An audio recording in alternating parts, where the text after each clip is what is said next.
জীবনের যে বাস্তবতার ব্যাপারে বিশ্বাসী অবিশ্বাসী নির্বিশেষে প্রতিটি মানুষ নিশ্চিত, তা হচ্ছে মৃত্যু। আমরা জীবনযাত্রায় ব্যস্ত হয়ে পড়ি, দায়িত্ব পালনের জন্য ছুটে বেড়াই এখান থেকে ওখানে। দিন শেষে ক্লান্ত শরীর নিয়ে ঘরে ফিরে চোখ দুটো বন্ধ করে চলে যাই ঘুমের জগতে। আমরা কি চোখ দুটো খুলতে পারবো? যেই ভবিষ্যৎ নিয়ে আমাদের সব চিন্তা দুশ্চিন্তা, সেই ভবিষ্যৎ কি আমাদের কাছে ধরা দেবে? একদিন পরিবারের কোনো সদস্য বা কাছের কোনো মানুষ চোখ বন্ধ করে দিল, আর খুলতে পারল না। আপনি হতভম্ব হয়ে গেলেন, যেন বিশ্বাসই হচ্ছে না সেই মানুষটা সত্যি সত্যি চিরতরে আপনার কাছ থেকে চলে গেছে। অন্তরটা যেন অবশ হয়ে গিয়েছে। মরদেহটাকে গোসল করানো হলো, দাফন করা হলো। যে মানুষটিকে নাম ধরে ডাকতেন, বাবা বলতেন, মা বলতেন, কত আদরের নাম ধরে ডাকতেন, সেই মানুষটাকে আজ সবাই লাশ বলে সম্বোধন করছে। লাশ কাঁধে নিয়ে আপনি হাঁটা দিলেন কবরস্থানের পানে। কবর খোঁড়া হয়ে গিয়েছে। লাশ কবরে নামানোর জন্য কজন মিলে কবরে নেমে পড়লেন। বুকটা ধড়ফড় করে ওঠে, চারিদিকে মাটি যেন চেপে ধরেছে। বাকিদের দেখে কিছুটা সাহস পেলেন, লাশ কবরে নামিয়ে নিলেন। এবার আপন সেই মানুষটিকে সেই অন্ধকার গর্তে রেখে আপনার উঠে আসার পালা। নিজ হাতে মাটি নিয়ে সেই মানুষটির উপর ফেললেন। সাদা কাফনে মাটি পড়তে থাকে পড়তে থাকে। দেখতে দেখতে কবর ভরপুর হয়ে যায়। কারো কারো চোখে জল। আপনি সেখানে দাঁড়িয়ে আছেন, আপনার মুখ শুকিয়ে গেছে। সেই কবরের দিকে তাকিয়ে আপনি যেন নতুন করে উপলব্ধি করলেন, যে মানুষটা আপনাদের ছেড়ে চলে গিয়েছে আপনি তারই পেছন পেছন ছুটে চলছেন। তিনি যেই জগতে প্রবেশ করেছেন, আপনি না চাইলেও আপনাকে সেই জগতেই শীঘ্রই প্রবেশ করতে হবে। কেমন হবে সেই দিনটি? মৃত্যুবরণ করার অভিজ্ঞতাটা আসলে কেমন? আল্লাহর অশেষ রহমত নিশ্চিত এই গন্তব্যের চিত্রটি তিনি তার রাসূল সাল্লাল্লাহু আলাইহি ওয়াসাল্লামের মাধ্যমে আমাদের জানিয়ে দিয়েছেন, যেন আমরা সেই দিনটির জন্য প্রস্তুতি নিতে পারি। বছর খানেক পার হয়ে গেল। আপনি শুয়ে আছেন হাসপাতালের বিছানায়। আপনার শ্বাস দুর্বল হয়ে আসছে। আপনার মনে পড়ছে ছোটবেলার নানা স্মৃতি, মনে পড়ছে অর্জনগুলো, মনে পড়ছে ভুলগুলো, আর অনেক বেশি আফসোস হচ্ছে যে সময়টুকু অপচয় করেছিলেন তার জন্য। যতটুকু সময় বাকি আছে তা অপচয় করা যাবে না। নিঃশব্দে ঠোঁট নেড়ে আপনি স্মরণ করলেন, লা ইলাহা ইল্লাল্লাহ মুহাম্মাদুর রাসূলুল্লাহ। অন্তরে আপনি জিকির করতে থাকলেন। চোখ দুটো ঘোলা হয়ে আসছে। সামনে দাঁড়িয়ে থাকা কাছের মানুষগুলো ছোটাছুটি করছে, কিন্তু আপনি তাদের স্পষ্ট দেখতে পারছেন না। বরং চোখের কোণে এক অদ্ভুত আলো ধীরে ধীরে পরিষ্কার হতে লাগলো। কি সুন্দর সেই আলো, মনোরম, চোখ জুড়িয়ে যাচ্ছে। এই আলো ওরা আগে জ্বেলে দিল না কেন? ধীরে ধীরে আপনার নাকে ভেসে আসলো এক নতুন ঘ্রাণ। এটা কি ফুলের ঘ্রাণ নাকি কোনো সুগন্ধি? এক অদ্ভুত ভালো লাগা আপনার মধ্যে ছড়িয়ে পড়ছে এবং আপনার সব শারীরিক কষ্ট দূর হয়ে যাচ্ছে। এরপর আপনাকে পুরোপুরি চমকে দিয়ে একদল মানুষ আপনার দিকে ভেসে আসে। কিন্তু কই, ওরা তো মানুষ না। তাদের মুখগুলো এত উজ্জ্বল যেন সূর্যকেও হার মানায়। আপনার মনে পড়ে গেল রাসূল সাল্লাল্লাহু আলাইহি ওয়াসাল্লামের সেই হাদিস, এবং আপনি বুঝতে পারলেন এরাই হচ্ছে সেই ফেরেশতাদের দল যারা আপনাকে আপনার নতুন জগতে স্বাগত জানাতে এসেছে। কিছুক্ষণের মধ্যেই যেন পুরো ঘরটা ফেরেশতার নূর দিয়ে ভরে গেল। আপনি যেদিকেই তাকাচ্ছেন শুধু অগণিত ফেরেশতা ছাড়া আর কিছুই দেখতে পাচ্ছেন না। এরপর একজন ফেরেশতা আপনার একদম কাছে এগিয়ে আসে। আপনি বুঝতে পারেন তিনিই হচ্ছেন মালাকুল মউত, মৃত্যুর ফেরেশতা। তিনি আপনার মাথার কাছে এসে অত্যন্ত শ্রদ্ধা ভরা কণ্ঠে বলেন, হে পবিত্র আত্মা, আল্লাহর ক্ষমার জগতে, আল্লাহর সন্তুষ্টির জগতে বেরিয়ে আসো। আপনি যেন এই আহ্বানের অপেক্ষায় করছিলেন জন্ম থেকে। আপনি এত দ্রুত, এত সহজে দেহ থেকে বেরিয়ে এলেন যেন এক পাত্র থেকে আরেকটি পাত্রে পানি ঢালা হলো। এবং ফেরেশতাদের উচ্ছ্বাস দেখে আপনার মনে পড়ে গেল আপনার সন্তান জন্ম হওয়ার সময়টির কথা। যখন শিশুটি জন্ম নিয়েছিল, প্রতিটি মানুষের চোখ মুখ ভরা ছিল উচ্ছ্বাস আর ভালোবাসা। সবাই তাকে কোলে নেওয়ার জন্য ব্যস্ত হয়ে গিয়েছিল। আজ আপনি যখন আপনার দেহ থেকে বেরিয়ে এলেন, সব ফেরেশতারা যেন ঠিক সেরকমই উচ্ছ্বাসিত। আপনাকে কোলে নেওয়ার জন্য তারা প্রতিযোগিতা করতে লাগলো। তারা আপনাকে এক স্বর্গীয় কাপড়ে আবরণ করে অপূর্ব সুন্দর সুগন্ধি লাগিয়ে দিয়ে আপনাকে নিয়ে চলল আসমানের পানে। আপনি যেন আলোর বেগে আকাশ পাড়ি দিতে লাগলেন। আপনাকে ঘিরে রয়েছে অগণিত ফেরেশতা। আকাশ দিয়ে ভ্রমণ করতে করতে আপনি বিভিন্ন ফেরেশতাদের দল পার হতে লাগলেন। প্রতিটি ফেরেশতাদের দল আপনার পরিচয় জানতে চাইল, আর আপনার আশেপাশে থাকা ফেরেশতারা আপনার নাম বলল, এবং সেই সাথে আপনাকে পৃথিবীতে যত ভালো ভালো নামে ডাকা হয়েছিল সেই নামে তারা বাকিদের কাছে আপনাকে পরিচয় করিয়ে দিতে লাগলো। আপনি এমন সব দৃশ্য, এমন সব সৃষ্টি দেখতে লাগলেন যে আল্লাহর প্রশংসা ছাড়া আর কোনো কথাই আপনার মুখে আসছিল না। এই জগৎ এত প্রকাণ্ড, এত বিচিত্র। পৃথিবীতে থাকতে যেটাকে আপনি আধুনিক প্রযুক্তি ভেবেছিলেন, সেই আধুনিক প্রযুক্তি তো এ জগতের অনুপরিমাণ বাস্তবতাও কখনো তুলে ধরতে পারেনি। ভাষা হারিয়ে নিস্তব্ধ হয়ে আপনি সব দেখতে লাগলেন, এবং অবশেষে আপনাকে নিয়ে ফেরেশতারা পৌঁছে যায় সপ্তম আসমানের দ্বার প্রান্তে। এরপর আপনার অন্তর যেন কেঁপে উঠল, কারণ আপনি সারা জীবন যেই সত্তার কাছে আপনার মনের সব আকাঙ্ক্ষাগুলো বলে এসেছিলেন, যে সত্তা তার অসীম রহমত এবং ভালোবাসার মাধ্যমে আপনার সাথে কথা বলেছিল, আজ সেই মহান রব্বুল আলামিনের কণ্ঠ আপনি সরাসরি শুনতে পেলেন। এবং তিনি আপনার প্রশংসা করে অসীম মমতা ভরা কণ্ঠে বললেন, আমার আব্দের বই ইল্লিয়িনে উঠিয়ে রাখো আর তাকে পৃথিবীতে ফিরিয়ে নাও।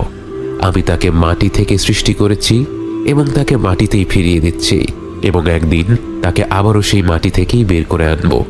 আল্লাহর কণ্ঠ শুনে আপনার মতো পাপী বান্দার প্রতি তার যে দয়া এবং ভালোবাসা সুস্পষ্ট প্রকাশ পেল, তা শুনে আপনার পুরো সত্তা যেন অপার উল্লাসে আলোকিত হয়ে উঠল।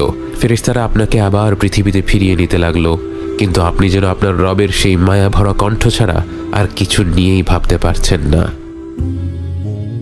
অবশেষে আপনি ফিরে এলেন দুনিয়াতে এবং দেখলেন আপনার মরদেহ ততক্ষণে কবরে শুয়ে দেয়া হয়েছে। আপনাকেও সেই কবরেই ফিরিয়ে দেয়া হলো। আনন্দময় যাত্রা শেষে এবার কবরের জীবনের বাস্তবতা নিয়ে ভাবতে লাগলেন আপনি কতটা সৌভাগ্যবান, আপনার রব কতটা দয়াশীল, যার রহমত ছাড়া এমন আনন্দের অভিজ্ঞতা কখনোই সম্ভব হতো না।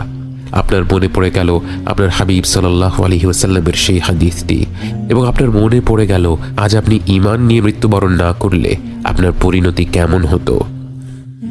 অবিশ্বাসী হয়ে মৃত্যুবরণ করলে আপনার কাছে মালাকুল মাউত এবং তার সাথীরা আসতো ভয়ঙ্কর রূপে।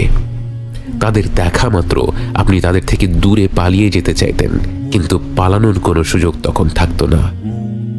মালাকুল মাউত এগিয়ে আসতো আপনার কাছে এবং ঘৃণা ভরা কণ্ঠে বলতো, বের হয়ে আয় হে অশুভ আত্মা, এই অশুভ শরীর থেকে বের হয়ে আয়, তোর জন্য শাস্তি অপেক্ষা করছে। এবং এমন ভয়ানক কণ্ঠ হতো যে সে শাস্তির কথা না বললেও আপনার আত্মা বের হতে চাইতো না। আপনার মৃতপ্রায় শরীরকে আঁকড়ে ধরে রাখত, এবং তখন মালাকুল মাউত এমনভাবে আপনার আত্মাটাকে টেনে হিঁচড়ে শরীর থেকে বের করত, যেমনটা ঘন কাঁটাযুক্ত ডালের ভেতর দিয়ে তুলো বের করে আনা হলে হয়। এবং আপনার আত্মা বের হয়ে আসার সাথে সাথে বাকি ফেরেশতারাও আপনাকে ধিক্কার জানাতে থাকতো। আপনাকে নিয়ে আসমান পাড়ি দেওয়ার সময় যখন প্রথম আসমানের দ্বার প্রান্তে পৌঁছতেন, সেই আসমান আপনার জন্য খুলে দেয়া হতো না, এবং আপনি প্রথমবার আল্লাহর কণ্ঠ শুনতে পেতেন, কিন্তু সেই কণ্ঠ হতো রাগান্বিত এক কণ্ঠ, এবং তিনি বলতেন, ওর বই সিজ্জিনে নামিয়ে রাখো। এবং এরপর আপনাকে সেই প্রথম আসমানের দ্বার প্রান্ত থেকে ছুঁড়ে ফেলা হতো আপনার কবরের দিকে। সেই ভয়ঙ্কর পরিণতি আপনার হয়নি। কৃতজ্ঞতায় আপনার অন্তরটা ভরে যায়। আপনি কবরের ভেতর থেকে শুনতে পান আপনার কাছের মানুষেরা মাটি দেয়া শেষ করে ধীরে ধীরে চলে যায়। আপনি প্রথমবারের মতো একা হয়ে পড়েন, অন্ধকার কবরে পুরোপুরি নিঃসঙ্গ। এবং তখনই আপনাকে উঠিয়ে বসানো হয় এবং আপনার সাথে সাক্ষাৎ করতে আসে দেখতে ভয়ঙ্কর দুজন ফেরেশতা। তাদের দেখে ভয় লাগলেও আপনি জানতেন মুনকার আর নাকির আসবেই। আপনি জানতেন এখন প্রশ্নোত্তরের পালা, এবং ঠিক মতো জবাব দিতে পারলে আপনার আর কোনো ভয় নেই। ঘুম থেকে ওঠার পর স্বপ্নের জগৎকে যেমন ঝাপসা মনে হয়, বাস্তবকে মনে হয় আসল সত্য। মৃত্যুর পর আপনার মনে হচ্ছে পুরো জীবনটাই যেন ছিল একটা স্বপ্ন যা আপনি ঘুমন্ত অবস্থায় কাটিয়েছিলেন। ফেরেশতাদের সাথে অলৌকিক সব অভিজ্ঞতাগুলোর পর এখন আপনি ফিরে এসেছেন আপনার কবরে। আপনাকে মাটি দেয়া হয়ে গেছে। আপনি শুনতে পাচ্ছেন আপনার কাছের মানুষেরা দোয়া করছে, জিকির করছে, আপনাকে ছেড়ে যেতে চাচ্ছে না। কিন্তু আপনিও জানেন, তারাও জানে তাদেরকে যেতেই হবে। প্রত্যেক মানুষকে তার ব্যক্তিগত পথ পাড়ি দিতেই হবে। কবরস্থান থেকে প্রস্থান করা শেষ মানুষটির পদধ্বনি আপনার কানে পৌঁছয়। এরপর সব নিশ্চুপ। একটি মুহূর্ত পার হলো না সারা দিন পার হয়ে গেল বোঝা গেল না, কারণ এই জগতে সময়ের হিসাব মেলানো কষ্ট। হঠাৎ করেই আপনি অনুভব করলেন আপনার কবরটা ছোট হয়ে আসছে, মাটি আপনাকে চেপে ধরছে। চিৎকার করে ওঠার আগেই মাটি আপনাকে এমনভাবে চেপে ধরলো, আপনার মনে হলো আপনার দেহের প্রতিটি অঙ্গ মিলেমিশে একাকার হয়ে গেছে। এরপরেই আপনাকে মাটি ছেড়ে দিল। এটা কি কবরের আযাব ছিল? আপনি কি তাহলে শাস্তি পাওয়া মানুষদের দলে? আপনার মনে পড়ল রাসূল সাল্লাল্লাহু আলাইহি ওয়াসাল্লামের সেই কথাগুলো। তিনি বলেছিলেন, যদি মাটির এই চাপ থেকে কেউ বাঁচত সে হতো সাদ ইবনে মুআদ রাদিয়াল্লাহু আনহু। যে সাদ ইবনে মুআদের মৃত্যুতে আল্লাহর আরশ কেঁপে উঠেছিল, যে সাদ ইবনে মুআদের জানাজায় শরীক হতে ৭০,০০০ ফেরেশতা পৃথিবীতে নেমে এসেছিল, সেই সাদ ইবনে মুআদকেও মাটি চেপে ধরেছিল। কারণ এটাই আল্লাহর হুকুম, আমরা মাটি থেকে এসেছি, আবার মাটিতেই মিশে যাব। এরপর আপনাকে উঠিয়ে বসানো হলো। দেখতে ভয়ঙ্কর দুজন ব্যক্তি আপনার সামনে উপস্থিত হলো। মুনকার আর নাকির কাউকে সান্ত্বনা দেয় না, তারা নম্রভাবে কথা বলে না। তাদের কর্তব্য একটাই, তারা আমাদের পরীক্ষা করবে। অজুহাত দেওয়ার কোনো সুযোগ নেই। তারা আপনাকে দেখে বলল, মান রব্বুক, তোমার রব কে? তাদের চেহারা দেখে আপনি ভেবেছিলেন আপনার গলা দিয়ে হয়তো কোনো শব্দই বের হবে না। কিন্তু যেই আল্লাহকে সারা জীবন বিশ্বাস করেছেন, যেই আল্লাহর আদেশ পালন করার সাধ্যমতো চেষ্টা করেছেন, যেই আল্লাহর অমান্য করার পর তার কাছেই ক্ষমা চেয়ে মাথা নত করেছেন, সেই আল্লাহর পরিচয় জানতে যাওয়ার পর আপনি কি করে চুপ থাকেন? আপনার ঠোঁট আর জিহ্বা যেন আপনার মস্তিষ্কের অপেক্ষা না করেই বলে উঠল, আমার রব আল্লাহ। এরপর তারা প্রশ্ন করল, ওয়ামা দীনুক, তোমার দিন কোনটা? আপনি বললেন, আমার দিন ইসলাম। অবশেষে তারা জিজ্ঞেস করল, তোমার কাছে যাকে পাঠানো হয়েছিল তার ব্যাপারে তুমি কি বলো? তার নাম উচ্চারণ করতে গিয়ে আপনার মুখে হাসি ফুটে গেল। আপনি বললেন, তিনি হচ্ছেন আল্লাহর বান্দা, তার প্রেরিত রাসূল। আমি সাক্ষ্য দিচ্ছি আল্লাহ ছাড়া কোনো মাবুদ নেই এবং মুহাম্মদ সাল্লাল্লাহু আলাইহি ওয়াসাল্লাম তার বান্দা এবং তার রাসূল। সাথে সাথেই তারা বলে উঠল, সাদাক্ত, তুমি সত্য বলেছ। এবং সাথে সাথে আপনার কবরটা প্রশস্ত হয়ে যেতে থাকে। দেখতে না দেখতেই আপনার কবরটি বিরাট আকৃতি ধারণ করে। এরপর আপনার সামনে একটি চিত্র তুলে ধরা হয়। এটা কি একটি ভিডিও নাকি তার চেয়েও আধুনিক কোনো প্রযুক্তি তা আপনার জানা নেই। সেটা নিয়ে ভাবারও সুযোগ নেই, কারণ আপনি হতভম্ব হয়ে দেখতে পেলেন সেখানে একটি ভয়ানক জায়গা দেখানো হচ্ছে, যেখানে চারিদিকে দাউ দাউ করে আগুন জ্বলছে এবং হিংস্র সব জীব কারো জন্য অপেক্ষা করছে। আপনাকে জানানো হলো এটাই আপনার গন্তব্য হয়ে যেত যদি আপনি আল্লাহর অমান্য করতেন, গাফেল হয়ে আপনার জীবন কাটিয়ে দিতেন। এরপর অন্যদিকে আরেকটি চিত্র তুলে ধরা হলো এবং এবার আপনি আপনার জীবনের সবচেয়ে সুন্দর দৃশ্য দেখতে পেলেন, যার দিকে তাকিয়ে মাসের পর মাস কাটিয়ে দেয়া যায়। আপনাকে বলা হলো এটাই হবে আপনার সর্বশেষ গন্তব্যস্থল, এটাই হলো জান্নাতের সেই ঘর যার জন্য আল্লাহ আপনাকে সৃষ্টি করেছেন এবং যেখানে আপনি শীঘ্রই ফিরে যাবেন। এই মনোমুগ্ধকর দৃশ্য দেখতে দেখতে আপনার কবরের জীবন শুরু হয়।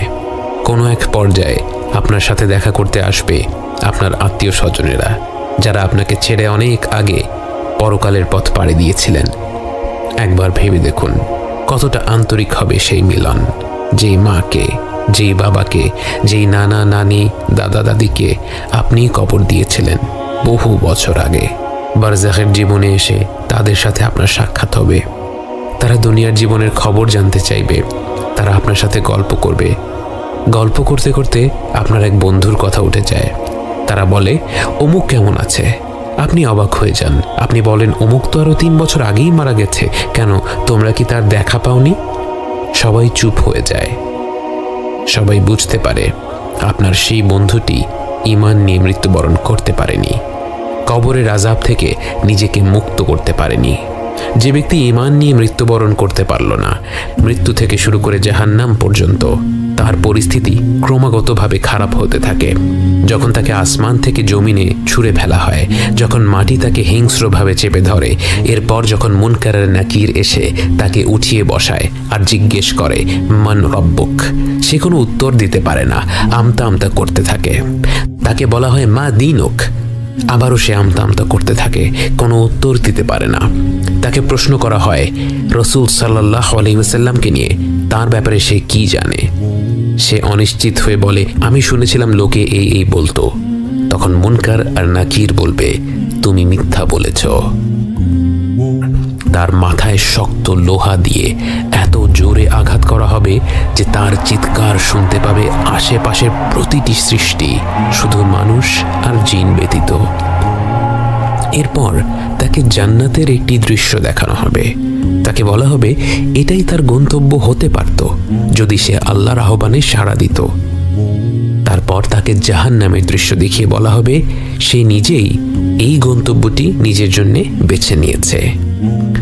জান্নাতে সে কি পেতে পারত আর জাহান্নামে তার জন্য কি অপেক্ষা করছে তা সরাসরি দেখার পর তার মনে এমন অকল্পনীয় অনুতাপ জন্ম নেয় যে আর কোনো শাস্তি না থাকলেও শুধু সেই অনুতাপটাই তার জন্য আযাব হিসেবে অসহনীয় হয়ে পড়ত।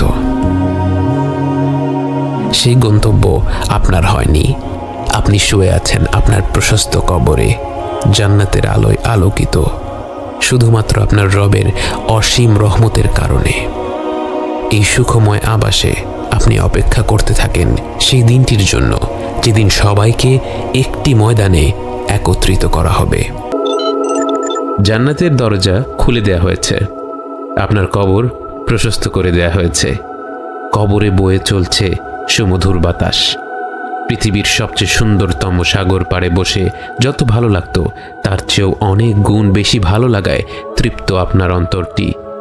আপনার প্রতি আল্লাহর অসীম অনুগ্রহের কথা স্মরণ করতে করতে আপনি ভাবতে থাকেন সেসব কবরবাসীদের কথা যাদের পরিস্থিতি আপনার চেয়ে অনেকটাই ভিন্ন।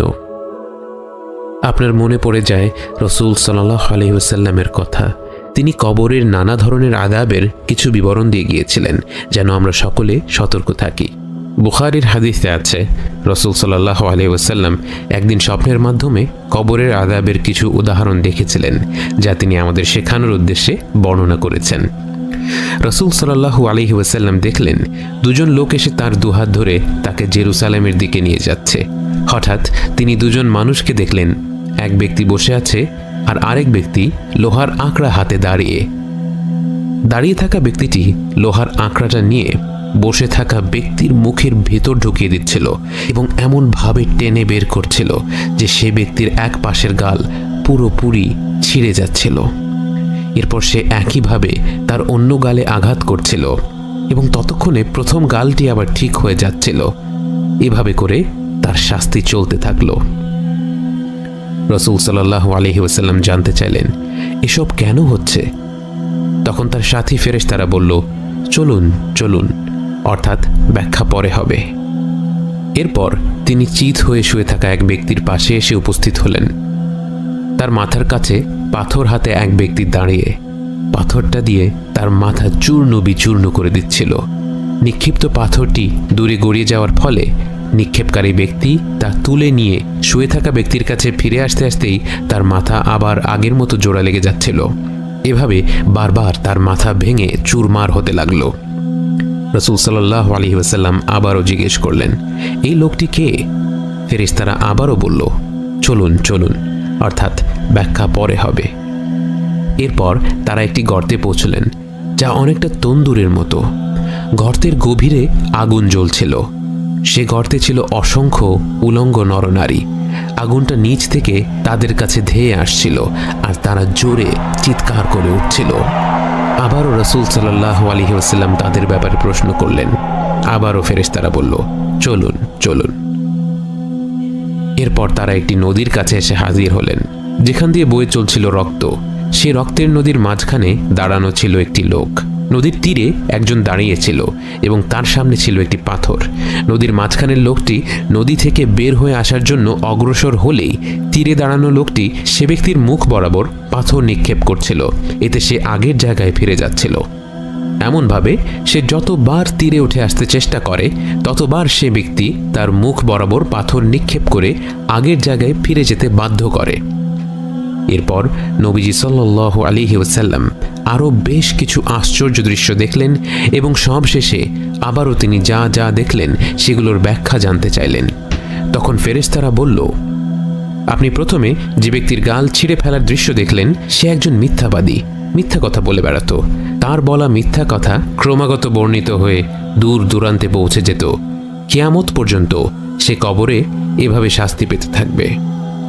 যে ব্যক্তিকে পাথর মেরে মাথা ভেঙে ফেলা হচ্ছিল, সে এমন ব্যক্তি যাকে আল্লাহ কোরআনের শিক্ষা দান করেছিলেন, কিন্তু সে রাতের বেলায় কোরআন না পড়েই ঘুমিয়ে যেত এবং দিনের বেলায় কোরআন অনুযায়ী আমল করত না। সেও কিয়ামত পর্যন্ত এভাবে শাস্তি পেতে থাকবে। গর্তের মধ্যে আপনি যাদের দেখেছিলেন তারা ছিল ব্যভিচারী, আর রক্তের নদীতে আপনি যাকে দেখলেন সে ছিল সুদখোর। বুখারী এবং মুসলিমের আরেকটি হাদিসে আছে, রাসূল সাল্লাল্লাহু আলাইহি ওয়াসাল্লাম দুটি কবরের পাশ দিয়ে যাওয়ার সময় বললেন, এই দুই কবরবাসীদের শাস্তি দেয়া হচ্ছে, কিন্তু তারা এমন পাপের জন্য শাস্তি পাচ্ছে যা থেকে বিরত থাকা খুব কষ্টকর ছিল না। একজন অন্যের ব্যাপারে নামিমা অর্থাৎ মিথ্যা গল্প রটিয়ে বেড়াতো, আর অন্যজন প্রকৃতির ডাকে সাড়া দেওয়ার পর নিজেকে ঠিকভাবে ধুয়ে নিত না। বারজাখের জীবনে চুরি করার শাস্তিও বেশ ভয়ানক। বুখারী এবং মুসলিমের আরেকটি হাদিসে বর্ণিত রয়েছে, খাইবারের যুদ্ধে রিফাআহ ইবন যায়েদ নামের একজন দাস শহীদ হন। বাকি সাহাবীরা তার প্রশংসা করে বলছিলেন, সে তো শহীদের মর্যাদা পেয়ে গেল। তখন রাসূল সাল্লাল্লাহু আলাইহি ওয়াসাল্লাম বললেন, সে শহীদ হওয়া সত্ত্বেও এই মুহূর্তে শাস্তি পাচ্ছে। একদিন সে একটি ছোট্ট কাপড় চুরি করেছিল, সেই কাপড় এই মুহূর্তে আগুন হয়ে তাকে জ্বালিয়ে দিচ্ছে। রাসূল সাল্লাল্লাহু আলাইহি ওয়াসাল্লাম তার ইসরা ও মেরাজের যাত্রায় একদল লোকদের দেখেছিলেন যাদের ঠোঁট আগুনের কাঁচি দিয়ে কেটে ফেলা হচ্ছিল। জিবরাইল আলাইহিস সালাম বলেছিলেন, তারা তোমার উম্মতকে ভালো কাজ করার উপদেশ দিত, কিন্তু নিজেরাই সেই ভালো কাজগুলো করত না। তারা কোরআন পড়ত কিন্তু বুঝত না। এই আযাবগুলো নিঃসন্দেহে ভয়ানক। আমরা অনেকেই এই বিষয়গুলো নিয়ে আলোচনা করতে চাই না। আমরা শুধুমাত্র আল্লাহর রহমত এবং ভালোবাসার গল্প শুনতে চাই। আবার অনেকে প্রশ্ন করে ফেলি, যে আল্লাহ বাবা মায়ের চেয়েও বহু বহু গুণে বেশি ভালোবাসেন, সেই আল্লাহ কেন আমাদেরকে এমন শাস্তি দেবেন? অন্যরা বলেন, ইসলাম তো শান্তির ধর্ম, তাহলে এখানে এসব ভয়ঙ্কর শাস্তি, পুড়িয়ে ফেলা, কেটে ফেলা, এসবের কথা কেন বলা হয়? বাস্তবে আমরা যখন আল্লাহর অমান্য করি, সেই কাজটা কতটুকু কুৎসিত তা দুনিয়ার জীবনে সুস্পষ্ট হয় না। আল্লাহ কত মহান এবং তার কোনো আদেশের অমান্য করা কত ভয়ঙ্কর একটি কাজ, এর পরিণতি আসলে কত প্রকাণ্ড তা আমরা বুঝতে পারি না বলে আমরা শুধুমাত্র আল্লাহর অসীম রহমত নিয়ে ভাবতে ভালোবাসি, তার পরিপূর্ণ ন্যায় বিচারের কথা ভাবতে ভালোবাসি না। একটা খারাপ কাজ করার পরিণতি সেই কবরের আযাবের সমানই ভয়াবহ।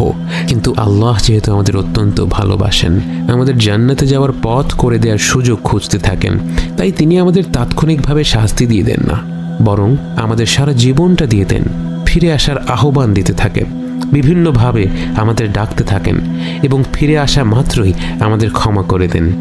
এবং এর পরেও যখন আমরা তার আহ্বান প্রত্যাখ্যান করতেই থাকি, তিনি আমাদের পবিত্র বার্তা পাঠিয়ে জানান আমরা নিজেদেরকে কত ভয়ানক পরিণতির দিকে ঠেলে দিচ্ছি, অথচ আমরা সেই পরিণতির ভয়াবহতা থেকে শিক্ষা না নিয়ে বলি, আমাকে এত ভয়ঙ্কর কথা কেন বলা হচ্ছে, এত শাস্তি, এত কষ্টের চিত্র কেন তুলে ধরা হচ্ছে? এই চিত্র তুলে ধরার পেছনেই যে এক অসীম মমতা রয়েছে, অসীম রহমত রয়েছে, তা আমরা বুঝতেই চাই না। তবে একটা দিন আসবে যেদিন প্রত্যেকটি মানুষ সত্যকে বুঝতে পারবে, বাস্তবতা তার পূর্ণাঙ্গ রূপ ধারণ করে মানব জাতির সামনে হাজির হবে। কিয়ামতের দিবস, বিচার দিবস, বহু নামে পরিচিত সেই দিনটি নিয়ে আলোচনা হবে পরবর্তী পর্বগুলোতে। পবিত্র কোরআনে কয়েকটি বিষয়ে বিশেষ জোর দেয়া হয়েছে। কয়েক পৃষ্ঠা পরপরই সে কথাগুলো আমাদের মনে করিয়ে দেয়া হয়েছে। এর মধ্যে একটি বিষয় হচ্ছে কিয়ামতের দিবস। কোরআন পড়লে আমাদের মনে প্রশ্ন জাগতে পারে, আল্লাহ এত ঘন ঘন এই দিনটির কথা কেন বলেছেন? সেই প্রশ্নের উত্তর পেয়ে যাই নিজেদের দিকে তাকালেই। যেই দিনটি হবে মানব জাতির জন্য সবচেয়ে কঠিন দিন, যেদিন ক্ষুদ্রতম বিষয়গুলো মেপে দেখা হবে, ফয়সালা করা হবে, সেই দিনটি নিয়ে আমরা কতটুকুই ভাবার সময় পাই। বাস্তবতা হচ্ছে আমরা শেষ জমানায় বাস করছি। কিয়ামত ঘনিয়ে আসছে। রাসূল সাল্লাল্লাহু আলাইহি ওয়াসাল্লাম বিভিন্ন হাদিসে কিয়ামতের কিছু আলামতের কথা উল্লেখ করেছেন। উলামারা এই আলামতগুলোকে দুই ভাগে ভাগ করেন, বড় এবং ছোট।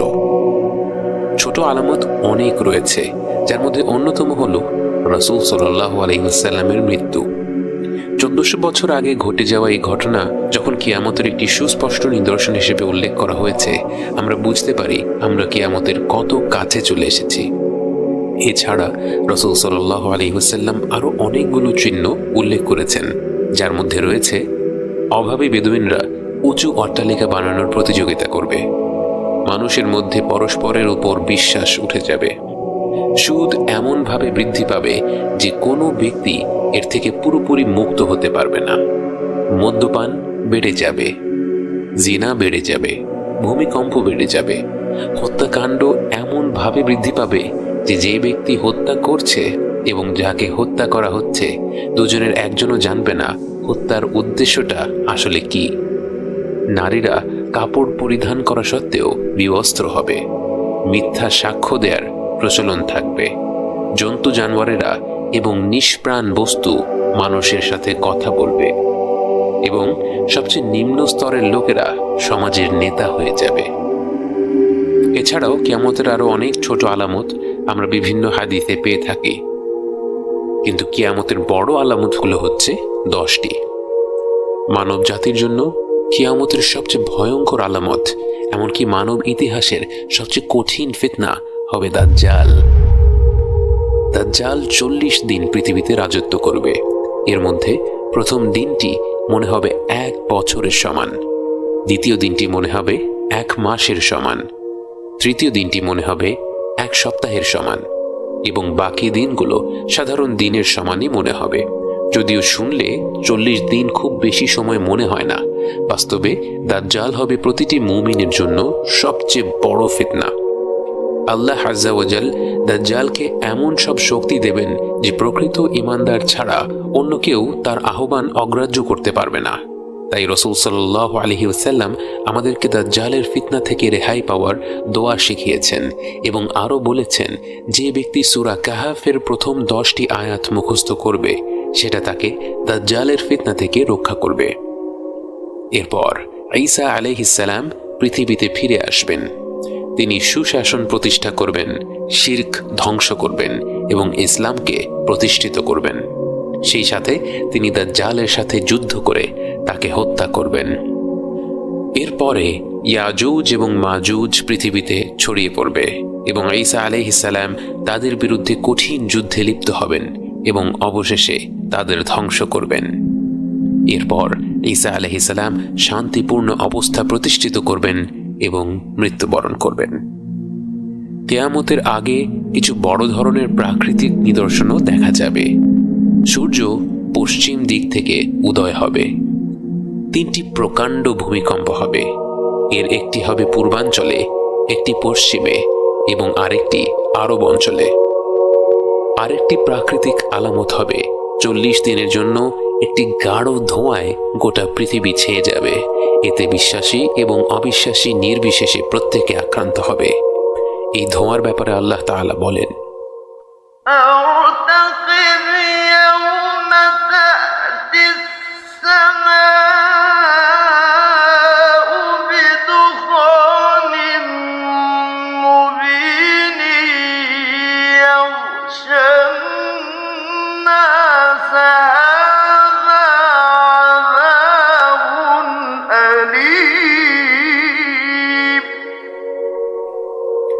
আরেকটি বড় নিদর্শন হলো দাব্বাতুল আরদ বা দানবের আগমন, এবং সেই দানব মাটি থেকে উঠে আসবে।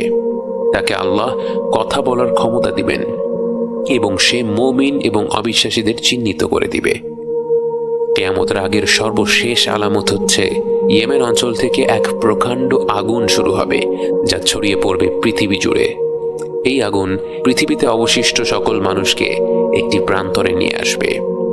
এই শেষ নিদর্শনের পর আরম্ভ হবে কিয়ামত।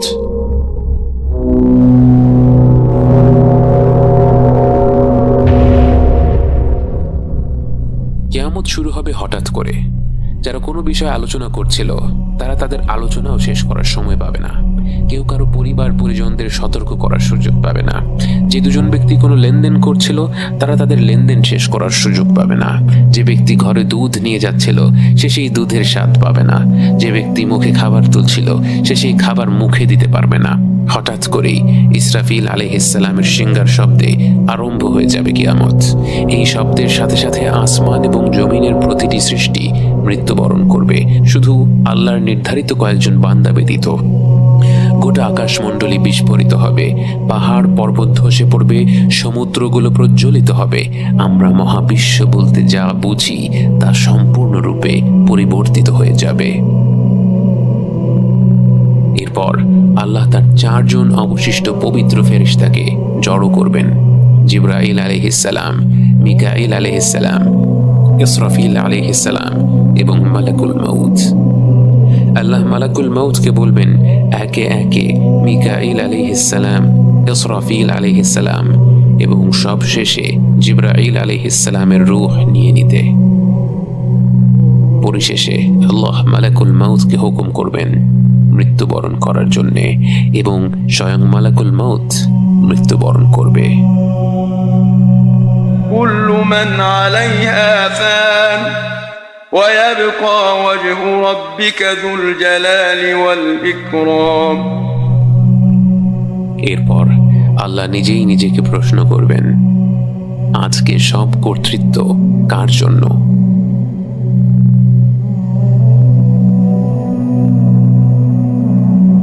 তাকে উত্তর দেওয়ার জন্য কেউ থাকবে না। তখন তিনি নিজেই নিজেকে উত্তর দেবেন, লিল্লাহিল ওয়াহিদিল কাহ্হার, আল্লাহর জন্য যিনি এক মহাপরাক্রান্ত। আল্লাহ তার অসীম জ্ঞান অনুযায়ী বিচার দিবসের জন্য পৃথিবীকে এক প্রকাণ্ড সমতল ভূমিতে পরিণত করবেন। যদিও সেই ভূমি হবে বিরাট, বিচার দিবসের দিন সেখানে জড়ো হবে সময়ের শুরু থেকে শেষ পর্যন্ত জন্ম নেয়া প্রতিটি মানুষ, জিন ও জীবজন্তু। তাই সেই পুরো ভূমিটি ভরপুর হয়ে যাবে। সেই সমতল ভূমিতে গেথে আছে হাজার হাজার বছর ধরে কবর দিয়ে আসা মরদেহগুলোর মেরুদণ্ডের একটি ক্ষুদ্র কণা। আল্লাহ সেই ভূমিতে এক বিশেষ বৃষ্টি পাঠিয়ে দেবেন। সেই বৃষ্টির পানি পেয়ে প্রাচীন সেই দেহগুলোর নিশ্চিহ্ন প্রায় অবশিষ্ট অংশ থেকে ধীরে ধীরে বেড়ে উঠবে এক নতুন দেহ। বারজাখের জীবনের ঘুমন্ত আত্মা জেগে উঠবে এই নতুন শরীরে। আবারও সিংহায় ফু দেয়া হলো, কারণ ততক্ষণে ফেরেশতাদের পুনরুজ্জীবিত করা হয়ে গেছে। আবারও এক প্রকাণ্ড শব্দে কেঁপে উঠবে নতুন এই সমতল পৃথিবী। সেই কম্পনের সাথে সাথে আপনি হাত পা ছুঁড়ে বেরিয়ে আসবেন মাটি থেকে। চোখ মুখ থেকে ধুলা মুছে আপনি চারিদিকে তাকাচ্ছেন। অনেক অনেক গভীর ঘুম থেকে উঠে সবকিছু নতুন লাগছে, সবকিছু আশ্চর্যজনক লাগছে। আপনার চারিপাশে অগণিত মানুষের ভিড়, মানুষ, জিন, পশু পাখি, ফেরেশতা, চারিদিকে ছোটাছুটি। আপনিও বাকিদের সাথে ছুটতে শুরু করেন। বুঝতে পারেন বিচার দিবস শুরু হয়ে গেছে। বিচার দিবস শুরু হয়ে গেছে। আপনি ছুটে যাচ্ছেন কোনো এক গন্তব্যে। আপনার চারিপাশে অগণিত মানুষ, জিন ও পশু পাখিরাও ছুটছে। উত্তপ্ত গরম, সূর্যটা যেন একেবারে কাছে চলে এসেছে। কত দূর দৌড়ে চলেছেন আপনি জানেন না, কিন্তু অবশেষে সবাই থেমে যায়, সারিবদ্ধ হয়ে দাঁড়িয়ে যায়। এত বিশৃঙ্খলার মাঝেও চারিদিকে তাকিয়ে মনে হচ্ছিল মানুষ নির্দিষ্ট দলে দলেই একত্র হয়ে দাঁড়িয়েছে। একদল লোক দূরে দাঁড়িয়েছিল, সূর্যের নির্দয় তাপের কারণে তাদের সারা শরীর থেকে অনবরত ঘাম ঝরে যাচ্ছিল। সেই ঘাম মাটিতে জমা হতে হতে তাদের টাকনু পর্যন্ত ঘামে ডুবে গিয়েছিল। তাদের থেকে আরেকটু দূরে আরেক দল লোকেরা আরো বেশি ঘাম ছিল। তাদের ঘাম এত বেশি হচ্ছিল যে তারা নিজেদের ঘামে হাঁটু পর্যন্ত ডুবেছিল। এই পরিমাণ আস্তে আস্তে বাড়তে থাকলো এবং কেউ কেউ কোমর পর্যন্ত ডুবেছিল, কেউ কেউ বুক পর্যন্ত, কেউ কেউ গলা পর্যন্ত, আর কেউ কেউ পুরোপুরি ডুবেছিল। রাসূল সাল্লাল্লাহু আলাইহি ওয়াসাল্লামের প্রতিটি বক্তব্যের মতো এই বক্তব্যটিও সত্য প্রমাণিত হলো। তিনি আমাদের বলে রেখেছিলেন, হাসরের ময়দানে মানুষ তার পাপ অনুযায়ী ঘামতে থাকবে এবং এক এক দলের লোকের পরিণতি এক এক রকম হবে। আরেকটু দূরে আপনি দেখতে পেলেন একদল নিষ্পাপ শিশু, কিন্তু তাদের চুলগুলো পেকে গিয়েছে। তারা নিজেরা শৈশবেই মৃত্যুবরণ করেছিল। বিচার দিবসে আসলে তাদের ভয় পাওয়ার কোনো কারণ নেই, কিন্তু সেই মুহূর্তে গোটা মানব জাতিকে এমন কঠিন পরিস্থিতির মধ্যে দিয়ে যেতে দেখে এই নিষ্পাপ শিশুরাও এতটা উদ্বিগ্ন হয়ে পড়েছিল যে তাদের চুল পেকে গিয়েছিল, ঠিক যেমনটা আল্লাহ পবিত্র কোরআনে বলেছেন, فكيف تتقون إن كفرتم يوما يجعل الولدان شيبا। এত উদ্বেগ, উৎকণ্ঠা, এত আহাজারি আর হাহাকার, এত অস্থিরতা আর এত কষ্টের মাঝে আপনি এত শান্তভাবে সব কিছু পর্যবেক্ষণ করছেন। বিষয়টি লক্ষ্য করে আপনি নিজেই চমকে গেলেন। আপনার আশপাশের মানুষগুলো যথেষ্ট শান্তিপূর্ণ অবস্থায় দাঁড়িয়ে আছে। তখনই আপনি লক্ষ্য করলেন আপনারা যেই জায়গাটিতে দাঁড়িয়ে আছেন সেখান থেকে শুরু করে একটি বিশাল অংশ জুড়ে একটি নির্মল ছায়া বিরাজ করছিল। শুধু ছায়াই নয়, সেই ছায়ার সাথে সঙ্গী হয়ে এক অদ্ভুত প্রশান্তি খেলা করছিল সেখানে। আপনার মনে পড়ে যায় রাসূল সাল্লাল্লাহু আলাইহি ওয়াসাল্লামের সেই বাণী, 7 ধরনের মানুষকে আল্লাহ তার ছায়ায় আশ্রয় দেবেন এমন এক দিনে যেদিন তার ছায়া ব্যতীত আর কোনো ছায়া থাকবে না। তারা হলো ন্যায়পরায়ণ নেতা, যে যুবক বা যুবতী তরুণ বয়স থেকেই আল্লাহর ইবাদত করে বড় হয়েছে, যে ব্যক্তির হৃদয় মসজিদের সাথে সম্পৃক্ত, যে দুজন ব্যক্তি শুধুমাত্র আল্লাহর ওয়াস্তে একে অপরকে ভালোবাসে, দেখা করে এবং বিদায় নেয়, যে ব্যক্তিকে সমাজের একজন প্রতিষ্ঠিত নারী জেনার আমন্ত্রণ জানায় কিন্তু সে সেটা প্রত্যাখ্যান করে, যে ব্যক্তি দান করার সময় তা এমনভাবে গোপন করে যে তার বাঁ হাত জানে না ডান হাত কি দান করেছে, এবং যে ব্যক্তি গোপনে আল্লাহর কথা স্মরণ করে এবং তার চোখ ভিজে যায়। এর বাইরেও আল্লাহ রাসূল সাল্লাল্লাহু আলাইহি ওয়াসাল্লাম বিভিন্ন মানুষের কথা বলেছিলেন যারা তাদের ভালো কাজগুলোর জন্য কিয়ামতের দিন আল্লাহর আরশের ছায়ায় জায়গা পাবে। যেমন ঋণগ্রস্ত ব্যক্তির ঋণ শোধ করার সময়ের বৃদ্ধি করে দেয়া, আল্লাহর রাস্তায় যুদ্ধ করা, এতিমদের দেখাশোনা করা, আল্লাহর রাস্তায় ব্যয় করা, সুন্দর আচরণ করা ইত্যাদি। আপনি জানেন না কোন ভালো কাজগুলোর জন্য আজকে আপনি আল্লাহর আরশের ছায়ায় স্থান পেয়েছেন, কিন্তু আপনি আশ্চর্য হয়ে দেখছেন কিভাবে একই হাসরের ময়দানে ভিন্ন ভিন্ন মানুষের কত ভিন্ন ভিন্ন অভিজ্ঞতা। কয়েক দল লোকের চেহারা দেখে মনে হচ্ছে তারা বছরের পর বছর ধরে এই হাসরের ময়দানে দাঁড়িয়ে আছে, শরীর থেকে ঘাম ঝরছে, তৃষ্ণার ছাপ চোখে মুখে ছেয়ে আছে। অন্যদিকে যারা আল্লাহর আরশের ছায়ায় দাঁড়িয়ে আছে তাদের দেখে মনে হচ্ছে তাদেরকে হয়তো কয়েক মুহূর্ত আগেই পুনরুজ্জীবিত করা হয়েছে। আপনার মনে পড়ে যায় আল্লাহ তাআলা বলেন, تعرج الملائكة والروح إليه في يوم كان مقداره 50,000 سنة। অবিশ্বাসীদের জন্য সেই দিনটি মনে হবে 50,000 বছরের সমান, কিন্তু সেই একই দিন আল্লাহর নিয়ামতপ্রাপ্ত বান্দাদের কাছে মনে হবে যেন যোহর এবং আসরের মাঝামাঝি সময়ের সমান। তবে বিশ্বাসী অবিশ্বাসী নির্বিশেষে সেদিন প্রতিটি সৃষ্টি কিছুটা উদ্বিগ্ন থাকবে। আল্লাহ তখনও তার বান্দাদের সাথে একটা কথাও বলেননি, তিনি নিশ্চয়ই রেগে আছেন। সবাই অপেক্ষা করছে বিশ্বজগতের রব, সব কিছুর স্রষ্টা, যিনি জীবনভর আমাদের সময় দিয়েছেন, আমাদের আহ্বান করে গেছেন, ভুল হলে ক্ষমা করে গেছেন, বারবার সুযোগ দিয়েছেন আমরা যেন তার দিকে ফিরে যাই। তার সেই আহ্বান অগ্রাহ্য করেছে তার কত কোটি কোটি বান্দা। আজ তিনি নিশ্চয়ই ক্ষুব্ধ। তার চূড়ান্ত বিচারের জন্যে সবাই অপেক্ষা করছে, যারা নিজেদের কুকর্মের ঘামে ডুবে আছে আর যারা শান্তিময় ছায়ায় দাঁড়িয়ে আছে সবাই অপেক্ষা করছে, কিন্তু আল্লাহ কোনো কথা বলছেন না। অপেক্ষা করতে করতে সবাই তৃষ্ণা অনুভব করতে শুরু করলো, কিন্তু পানি কোথায়? যতদূর চোখ যায় শুধু সমতল ভূমি।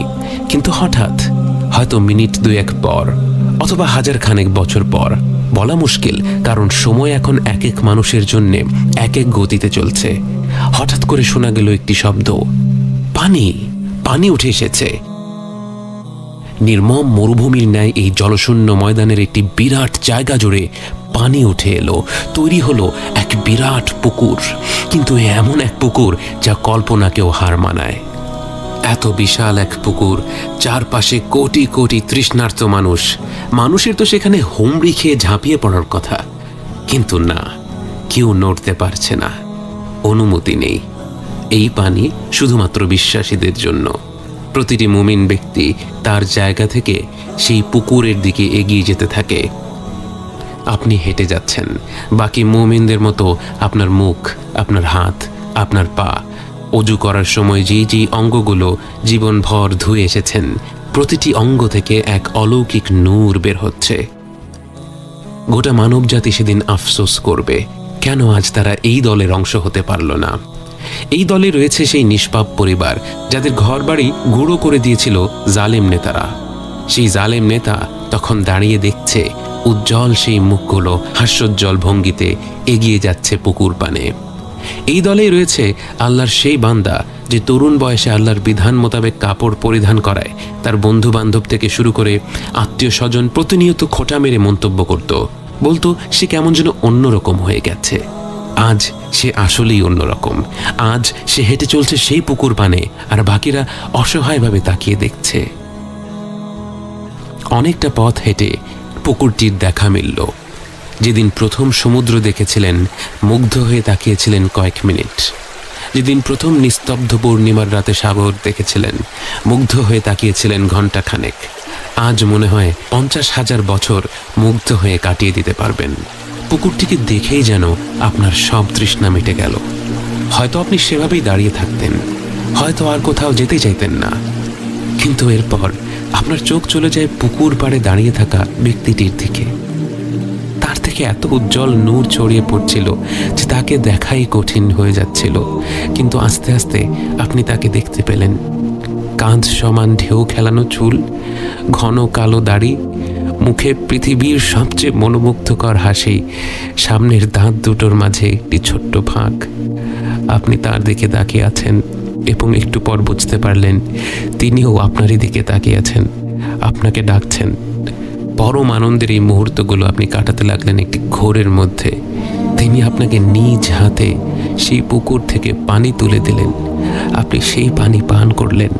সেই পানি পান করা মাত্রই আপনি বুঝে গেলেন আপনি আর কখনো তৃষ্ণা অনুভব করবেন না, কারণ সৃষ্টির শ্রেষ্ঠ মানুষ, আল্লাহর সবচেয়ে প্রিয় বান্দা রাসূল সাল্লাল্লাহু আলাইহি ওয়াসাল্লাম আপনাকে নিজ হাতে মহিমান্বিত হাউদে কাউসার থেকে পানি পান করিয়ে দিয়েছেন।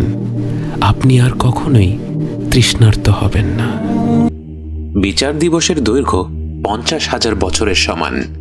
আগের আলোচনায় বলা হয়েছিল সেদিন সময় এক এক মানুষের জন্য এক এক গতিতে চলবে। বর্তমান জীবনেও এর একটা আঁচ পাওয়া যায়। আনন্দময় সময়গুলো মনে হয় চোখের পলকে পার হয়ে গেল, আর কষ্টের সময়গুলোকে মনে হয় খুব ধীর গতিতে চলছে। কিয়ামতের দিবসে এই পার্থক্যগুলো হয়ে যাবে বহু গুণে বেশি। আপনি দাঁড়িয়ে আছেন হাসরের ময়দানে, সবাই অপেক্ষা করছে বিচার প্রক্রিয়া শুরু হওয়ার জন্য, কিন্তু তা হচ্ছে না। এই দাঁড়িয়ে থাকাকেই অনেকের কাছে তাদের গোটা অস্তিত্বের সবচেয়ে বড় শাস্তি মনে হতে থাকে। যারা আল্লাহকে অবিশ্বাস করেছিল, তার রাসূল সাল্লাল্লাহু আলাইহি ওয়াসাল্লামকে অস্বীকার করেছিল, তারাও আর দাঁড়িয়ে থাকতে যাচ্ছে না। যদিও তারা অনুধাবন করতে পারছে তাদের জন্য জাহান্নাম অপেক্ষা করছে, তারপরও তারা চাচ্ছে আল্লাহ যেন বিচার প্রক্রিয়া শুরু করে দেন, এরপর যা হবার হবে। কিন্তু এভাবে দাঁড়িয়ে থাকা আর সম্ভব হচ্ছে না। মানব জাতি, জিন জাতি সহ গোটা সৃষ্টি একত্র হয়ে ছুটে যায় আল্লাহর সৃষ্টি করা প্রথম মানুষটির কাছে। আদম আলাইহিস সালামের কাছে জড়ো হয়ে বলে, হে আমাদের পিতা, আল্লাহ নিজ হাতে আপনাকে সৃষ্টি করেছেন, আপনি আল্লাহর কাছে শাফাআত করুন, সুপারিশ করুন, তিনি যেন বিচার প্রক্রিয়া শুরু করে দেন। আপনি নিজেই সেই ভিড়ের মধ্যে দাঁড়িয়ে আছেন, তবুও চমকে না গিয়ে পারলেন না। দুনিয়ার জীবনে হাজার হাজার বছর ধরে বিভক্ত হওয়া মানুষ আজ এক হয়ে গেছে, এক সুরে একটাই দাবি করছে। তারা জান্নাত চাইছে না, ক্ষমাও চাইছে না, তারা চাচ্ছে এই অনিশ্চয়তা থেকে পরিত্রাণ, এই অসহনীয় অপেক্ষার অবসান। আপনার কাছে যদিও মনে হচ্ছে সব কিছু বেশ তাড়াতাড়ি আগাচ্ছে, আপনি বুঝতে পারেন অনেকের কাছে হয়তো মনে হচ্ছে তারা হাজার হাজার বছর ধরে শুধু দাঁড়িয়েই আছে। আদম আলাইহিসসালাম সকলের আবেদন শুনলেন। প্রত্যেকটি মানুষই তার সন্তান। নিজ সন্তানদের আকুল আবেদন শোনার পরেও তিনি তাদের কথায় রাজি হতে পারলেন না। তিনি সেদিন বহু বছর আগে তার করা একটি ভুলের কথা চিন্তা করছিলেন, যে ভুলের কারণে তিনি জান্নাত থেকে বহিষ্কৃত হয়েছিলেন, যে ভুলের শাস্তি তিনি পেয়ে গিয়েছিলেন। কিন্তু তিনি জানেন আজ বিচার দিবসে আল্লাহ অত্যন্ত রেগে আছেন। তাই তিনি তার সেই একটি ভুল নিয়ে এতটাই চিন্তিত যে তিনি তার সন্তানদের ফিরিয়ে দিয়ে বললেন, আমি এ কাজ করতে পারবো না, তোমরা অন্য কারো কাছে যাও, তোমরা নূহের কাছে যাও। গোটা মানব জাতি তখন নূহ আলাইহিসসালামকে খুঁজে বের করে, তার কাছে গিয়ে একই আবদার করে। আল্লাহর কাছে যেন তিনি একটু সুপারিশ করেন বিচার প্রক্রিয়া শুরু করার জন্য। কিন্তু আদম আলাইহিসসালামের মতো নূহ আলাইহিসসালামও সেদিন নিজের পরিণতি নিয়ে এতটা উদ্বিগ্ন, তিনি তাদের ফিরিয়ে দিলেন। এভাবে করে গোটা সৃষ্টি এক নবী থেকে আরেক নবীর কাছে যেতে থাকে, একই অনুরোধ করতে থাকে। কোনো নবী বাকি থাকে না। ইব্রাহিম আলাইহিসসালাম, মূসা আলাইহিসসালাম, ঈসা আলাইহিসসালামও তাদের ফিরিয়ে দিলেন। অবশেষে সৃষ্টির শুরু থেকে শেষ পর্যন্ত প্রতিটি মানুষ ও জিন জড়ো হয় মহাবিশ্বের জন্য রহমত হিসেবে প্রেরিত মুহাম্মদ ইবনে আব্দুল্লাহ সাল্লাল্লাহু আলাইহি ওয়াসাল্লামের কাছে। তার কাছে গিয়ে সবাই মিলে অনুরোধ করতে থাকে, হে আল্লাহর হাবিব সাল্লাল্লাহু আলাইহি ওয়াসাল্লাম, হে আল্লাহর প্রেরিত শেষ নবী সাল্লাল্লাহু আলাইহি ওয়াসাল্লাম, আমাদের এই সংকট থেকে আপনি উদ্ধার করুন, আল্লাহর কাছে শাফাআত করুন, সুপারিশ করুন, তিনি যেন বিচার প্রক্রিয়া আরম্ভ করে দেয়। সূর্যের ন্যায় উজ্জ্বল মুখমণ্ডলটির দিকে আরেকটি বার আপনার তাকানোর সুযোগ হলো। তার দিকে তাকিয়েই মনের মধ্যে এক ধরনের স্বস্তি ছড়িয়ে পড়ল।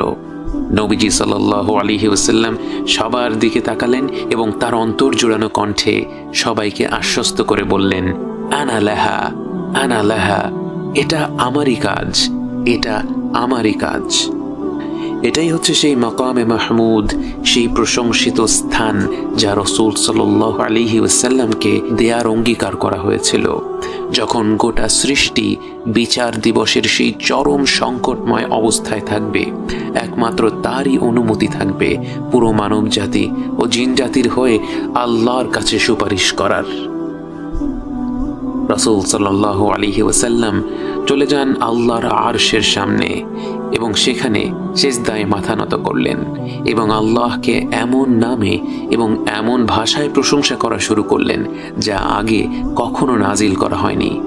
তিনি তার রবকে ডাকছেন পুরো মানব জাতির জন্য, তার অন্তরটা উজাড় করে তিনি তার রবকে ডাকছেন। এবং এমনি করে কতটুকু সময় পার হয়ে গেল কারো হিসেব থাকলো না। কিয়ামতের শুরু থেকে আল্লাহ অত্যন্ত রেগেছিলেন। গোটা মানব জাতি ও জিন জাতি দুনিয়ার জীবনে বারবার তাকে অমান্য করেছে। তিনি বারবার তাদের ক্ষমা করেছেন, আহ্বান করে গেছেন, তবু তারা বারবার তার ডাক অগ্রাহ্য করে পৃথিবীতে দুর্নীতি করে গেছে। হাজার হাজার বছর ধরে তার কোটি কোটি বান্দা এরূপ আচরণ করে গেছে। তার রাগ আজ কল্পনার বাইরে। তিনি এতটাই নিরাশ যে মানব জাতির এই সংকটপূর্ণ মুহূর্তেও তিনি তাদের উদ্দেশ্যে একটি কথাও বলছেন না। এমন ভয়ঙ্কর পরিস্থিতিতেও যখন তার হাবিব সাল্লাল্লাহু আলাইহি ওয়াসাল্লাম মাটিতে কপাল ঠুকে তার প্রশংসা করতে থাকেন, তাকে ব্যাকুল হয়ে ডাকতে থাকেন, তার সৃষ্টি করা শ্রেষ্ঠ এই বান্দার প্রতি অবাধ ভালোবাসা ও রহমতের টানে আল্লাহ রাব্বুল আলামিন তার ডাকে সাড়া না দিয়ে থাকতে পারলেন না। তার প্রিয় বান্দার ডাক তিনি কি করে উপেক্ষা করেন? তিনি নবীজি সাল্লাল্লাহু আলাইহি ওয়াসাল্লামকে উদ্দেশ্য করে বলেন, ইয়া মুহাম্মদ ইরফা রাসাক, হে মুহাম্মদ, তোমার মাথা উঠাও। ওয়াসাল তুতা, এবং যা চাও তোমাকে দেয়া হবে। ওয়াশফা তুশাফা, সুপারিশ করো, তোমার সুপারিশ কবুল করা হবে। কিয়ামতের দিবসে রাসূল সাল্লাল্লাহু আলাইহি ওয়াসাল্লামের কয়েকটি শাফাআতের কথা বর্ণনা করা আছে, কিন্তু মূলত শাফাআতুল কুবরা বা সর্ববৃহৎ শাফাআহ বলতে আমরা যা বুঝি তা হলো এই সুপারিশটি, যার কারণে আল্লাহ তাআলা কিয়ামতের দিন বিচার প্রক্রিয়া শুরু করবেন। আল্লাহ রাসূল সাল্লাল্লাহু আলাইহি ওয়াসাল্লামের সুপারিশ গ্রহণ করলেন। বিচার প্রক্রিয়া শুরু হতে যাচ্ছে। হাসরের ময়দানে সবাই অপেক্ষা করতে থাকে মহাবিশ্বের রব আল্লাহ আযজা ওয়া জাল্লার আগমনের জন্য। ويوم تشقق السماء بالغمام ونزل الملائكة تنزيلا এক প্রকাণ্ড শব্দে আকাশমণ্ডলী উন্মুক্ত হয়ে যায়। এক অলৌকিক মেঘ ধেয়ে আসে এবং অগণিত ফেরেশতারা নেমে আসে, এবং সেই ফেরেশতারা সব মানুষদের ঘিরে জায়গা করে নেয় এবং তারা একত্র হয়ে আল্লাহর প্রশংসা করতে থাকে, তার মাহাত্ম্য বর্ণনা করতে থাকে। তাদের জিকিরের উদ্দীপনা দেখে সবাই জিজ্ঞেস করে, আল্লাহ কি এসে গেছেন? তারা বলে, না, তিনি আসছেন। এবং এরপর وجاء ربك والملك صفا صفا অবশেষে স্বয়ং আল্লাহ তাআলা হাসরের ময়দানে উপস্থিত হন, এবং তিনি কিভাবে আসেন, কতটুকু কাছে আসেন, এসব বিষয়ে আমরা বিস্তারিত জানি না এবং তা কল্পনা করাও সম্ভব নয়। তিনি তো সব ধরনের কল্পনার ঊর্ধ্বে, কিন্তু তার আগমনের ব্যাপারে কিছু তথ্য আমাদেরকে রাসূল সাল্লাল্লাহু আলাইহি ওয়াসাল্লাম জানিয়েছেন বটে। যখন আকাশমণ্ডলী উন্মুক্ত হয়ে সারি সারি ফেরেশতা নেমে আসবে, এরপর আল্লাহর আরশ বহনকারী ফেরেশতারা আল্লাহর আরশ বহন করে নেমে আসবে। والملك على أرجائها ويحمل عرش ربك فوقهم يومئذ ثمانية সর্বমোট ৮ জন ফেরেশতা সেদিন আল্লাহর আরশ বহন করবেন। প্রথমে সংখ্যাটাকে অল্প মনে হতে পারে। কোটি কোটি ফেরেশতার ভিড়ে আল্লাহর আরশ মাত্র ৮ জন ফেরেশতা বহন করবে, কিন্তু বাস্তবে এই ফেরেশতারা অন্যদের মতো নয়।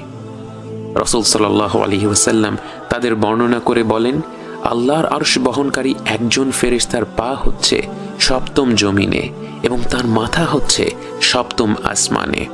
তার কানের লতি থেকে কাঁধের দূরত্ব পাড়ি দিতে একটি পাখিকে ৭০০ বছর ভ্রমণ করতে হবে।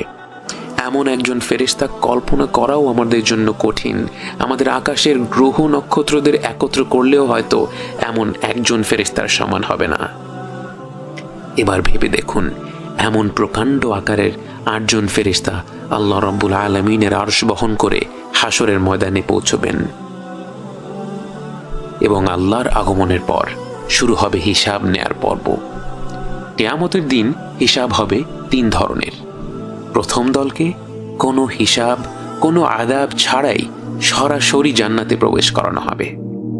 বুখারীর হাদিসে বর্ণিত আছে, রাসূল সাল্লাল্লাহু আলাইহি ওয়াসাল্লাম বলেন, তার উম্মত থেকে ৭০,০০০ মানুষ কোনো প্রকার হিসাব ছাড়াই জান্নাতে প্রবেশ করবে এবং তাদের মুখমণ্ডল চাঁদের মতো উজ্জ্বল হয়ে থাকবে।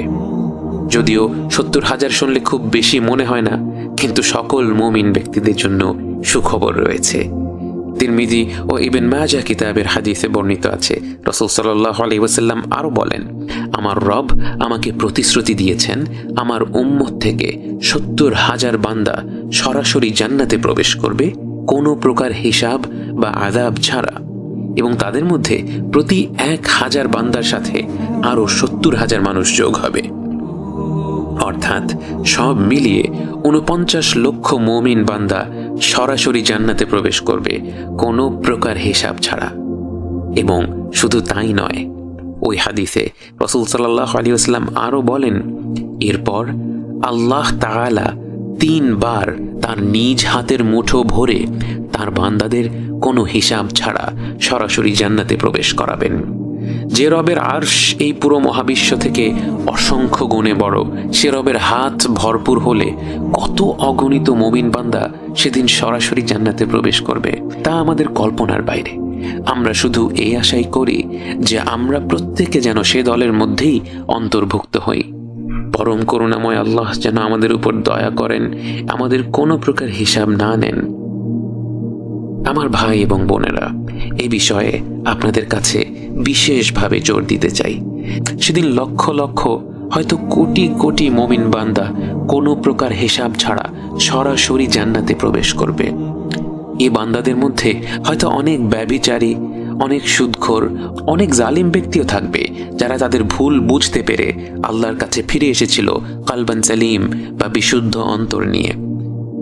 আমাদের প্রত্যেকের পাপের সংখ্যা অজস্র এবং প্রত্যেকটি পাপ গুরুতর, কিন্তু আমরা যেন সেই পাপগুলোর কারণে আল্লাহর কাছ থেকে চাইতে লজ্জা না পাই। কারণ আল্লাহর কাছ থেকে চাইতে লজ্জা করা মানে তার ক্ষমাকে ছোট করে দেখা, তার রহমতকে ছোট করে দেখা। আমরা যেন সেদিন এ কারণে এই শ্রেষ্ঠ দলের অন্তর্ভুক্ত হওয়া থেকে বঞ্চিত না হই যে আমরা আল্লাহর ক্ষমার উপর হতাশ হয়ে সরাসরি জান্নাত লাভের জন্য দোয়াই করিনি। আমরা যেন প্রত্যেকে আল্লাহর কাছে শ্রেষ্ঠ এই দলটির অংশ হওয়ার জন্য দোয়া করি। আমি চোখের জিনা করে থাকলেও, আমি সুদের চাকরি করে থাকলেও, আমি মদ্যপান করে থাকলেও, হয়তো এই দোয়ার কারণেই আমি শীঘ্রই এই পাপগুলো থেকে ফিরে আসতে পারবো এবং সেদিন কোনো প্রকার হিসাব, কোনো প্রকার আযাব ছাড়া জান্নাতে প্রবেশ করতে পারবো। আল্লাহ সুবহানাহু ওয়া তাআলা আমাদের সবাইকে সে দলের অন্তর্ভুক্ত করুন, আমিন।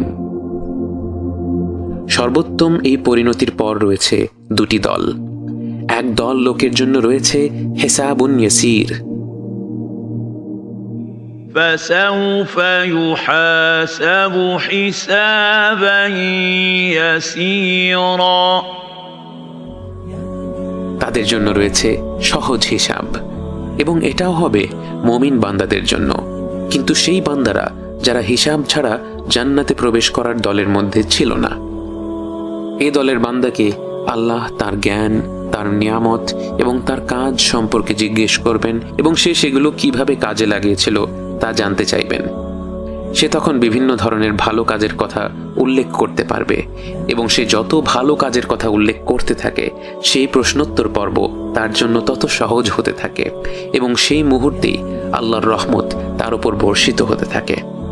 এবং এরপর আল্লাহ তাকে আলাদা করে নেবেন এবং তাকে তার পাপগুলো দেখাবেন, এবং তার পাপগুলো দেখার পরে সে আল্লাহর সামনে অত্যন্ত লজ্জিত বোধ করবে, তীব্র অনুশোচনা বোধ করবে।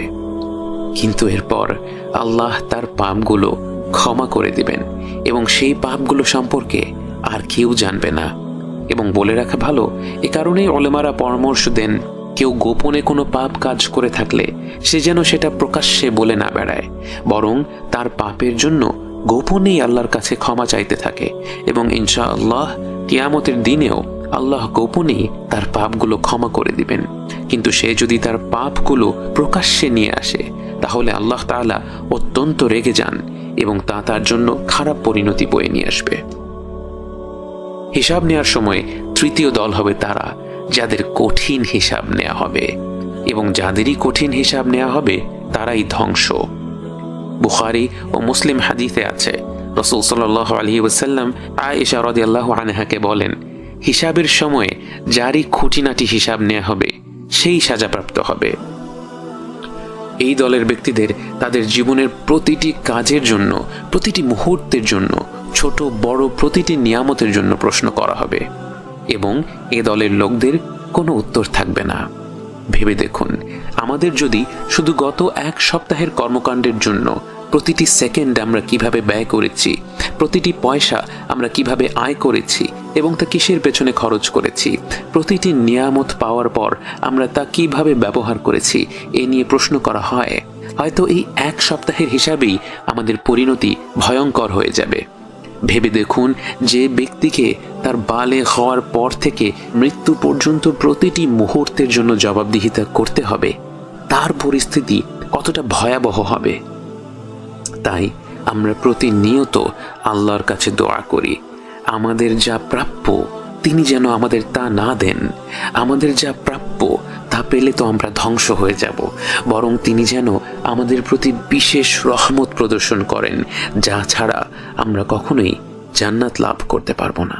হিসাব নেওয়া হয়ে গেছে।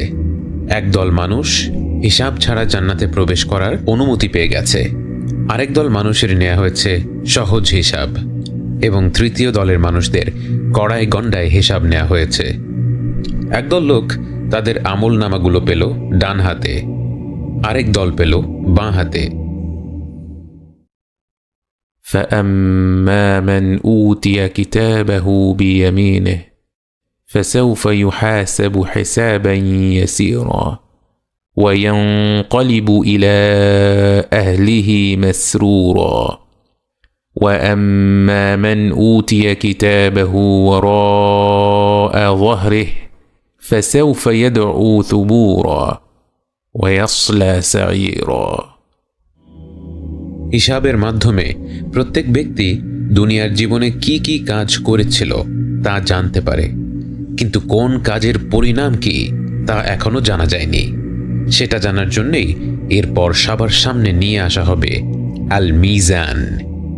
ونضع الموازين القسط ليوم القيامة فلا تظلم نفس شيئا وإن كان مثقال حبة من خردل أتينا بها وكفى بنا حاسبين। মিজানের সহজ বাংলা হলো দাঁড়িপাল্লা। দাঁড়িপাল্লা কি তা আমরা সবাই জানি। এর দুই দিকে দুটো পাল্লা থাকে যা দিয়ে আমরা ওজন মেপে থাকি। কিয়ামতের দিবসের মিজানও এই কাজটিই করবে, কিন্তু বলাই বাহুল্য সেই মিজান কল্পনা করা আমাদের জন্য সম্ভব না। রাসূল সাল্লাল্লাহু আলাইহি ওয়াসাল্লাম বলেন, কিয়ামতের দিন মিজান আনা হবে, সেখানে যদি গোটা আসমান আর জমিনকেও ওজন করা হয় তা করা যাবে। অতএব আমরা এই মিজান কল্পনা করতে পারি না। শুধু এতটুকুই জানি এখানে ছোট বড় সব ধরনের আমলকেই ওজন করা হবে।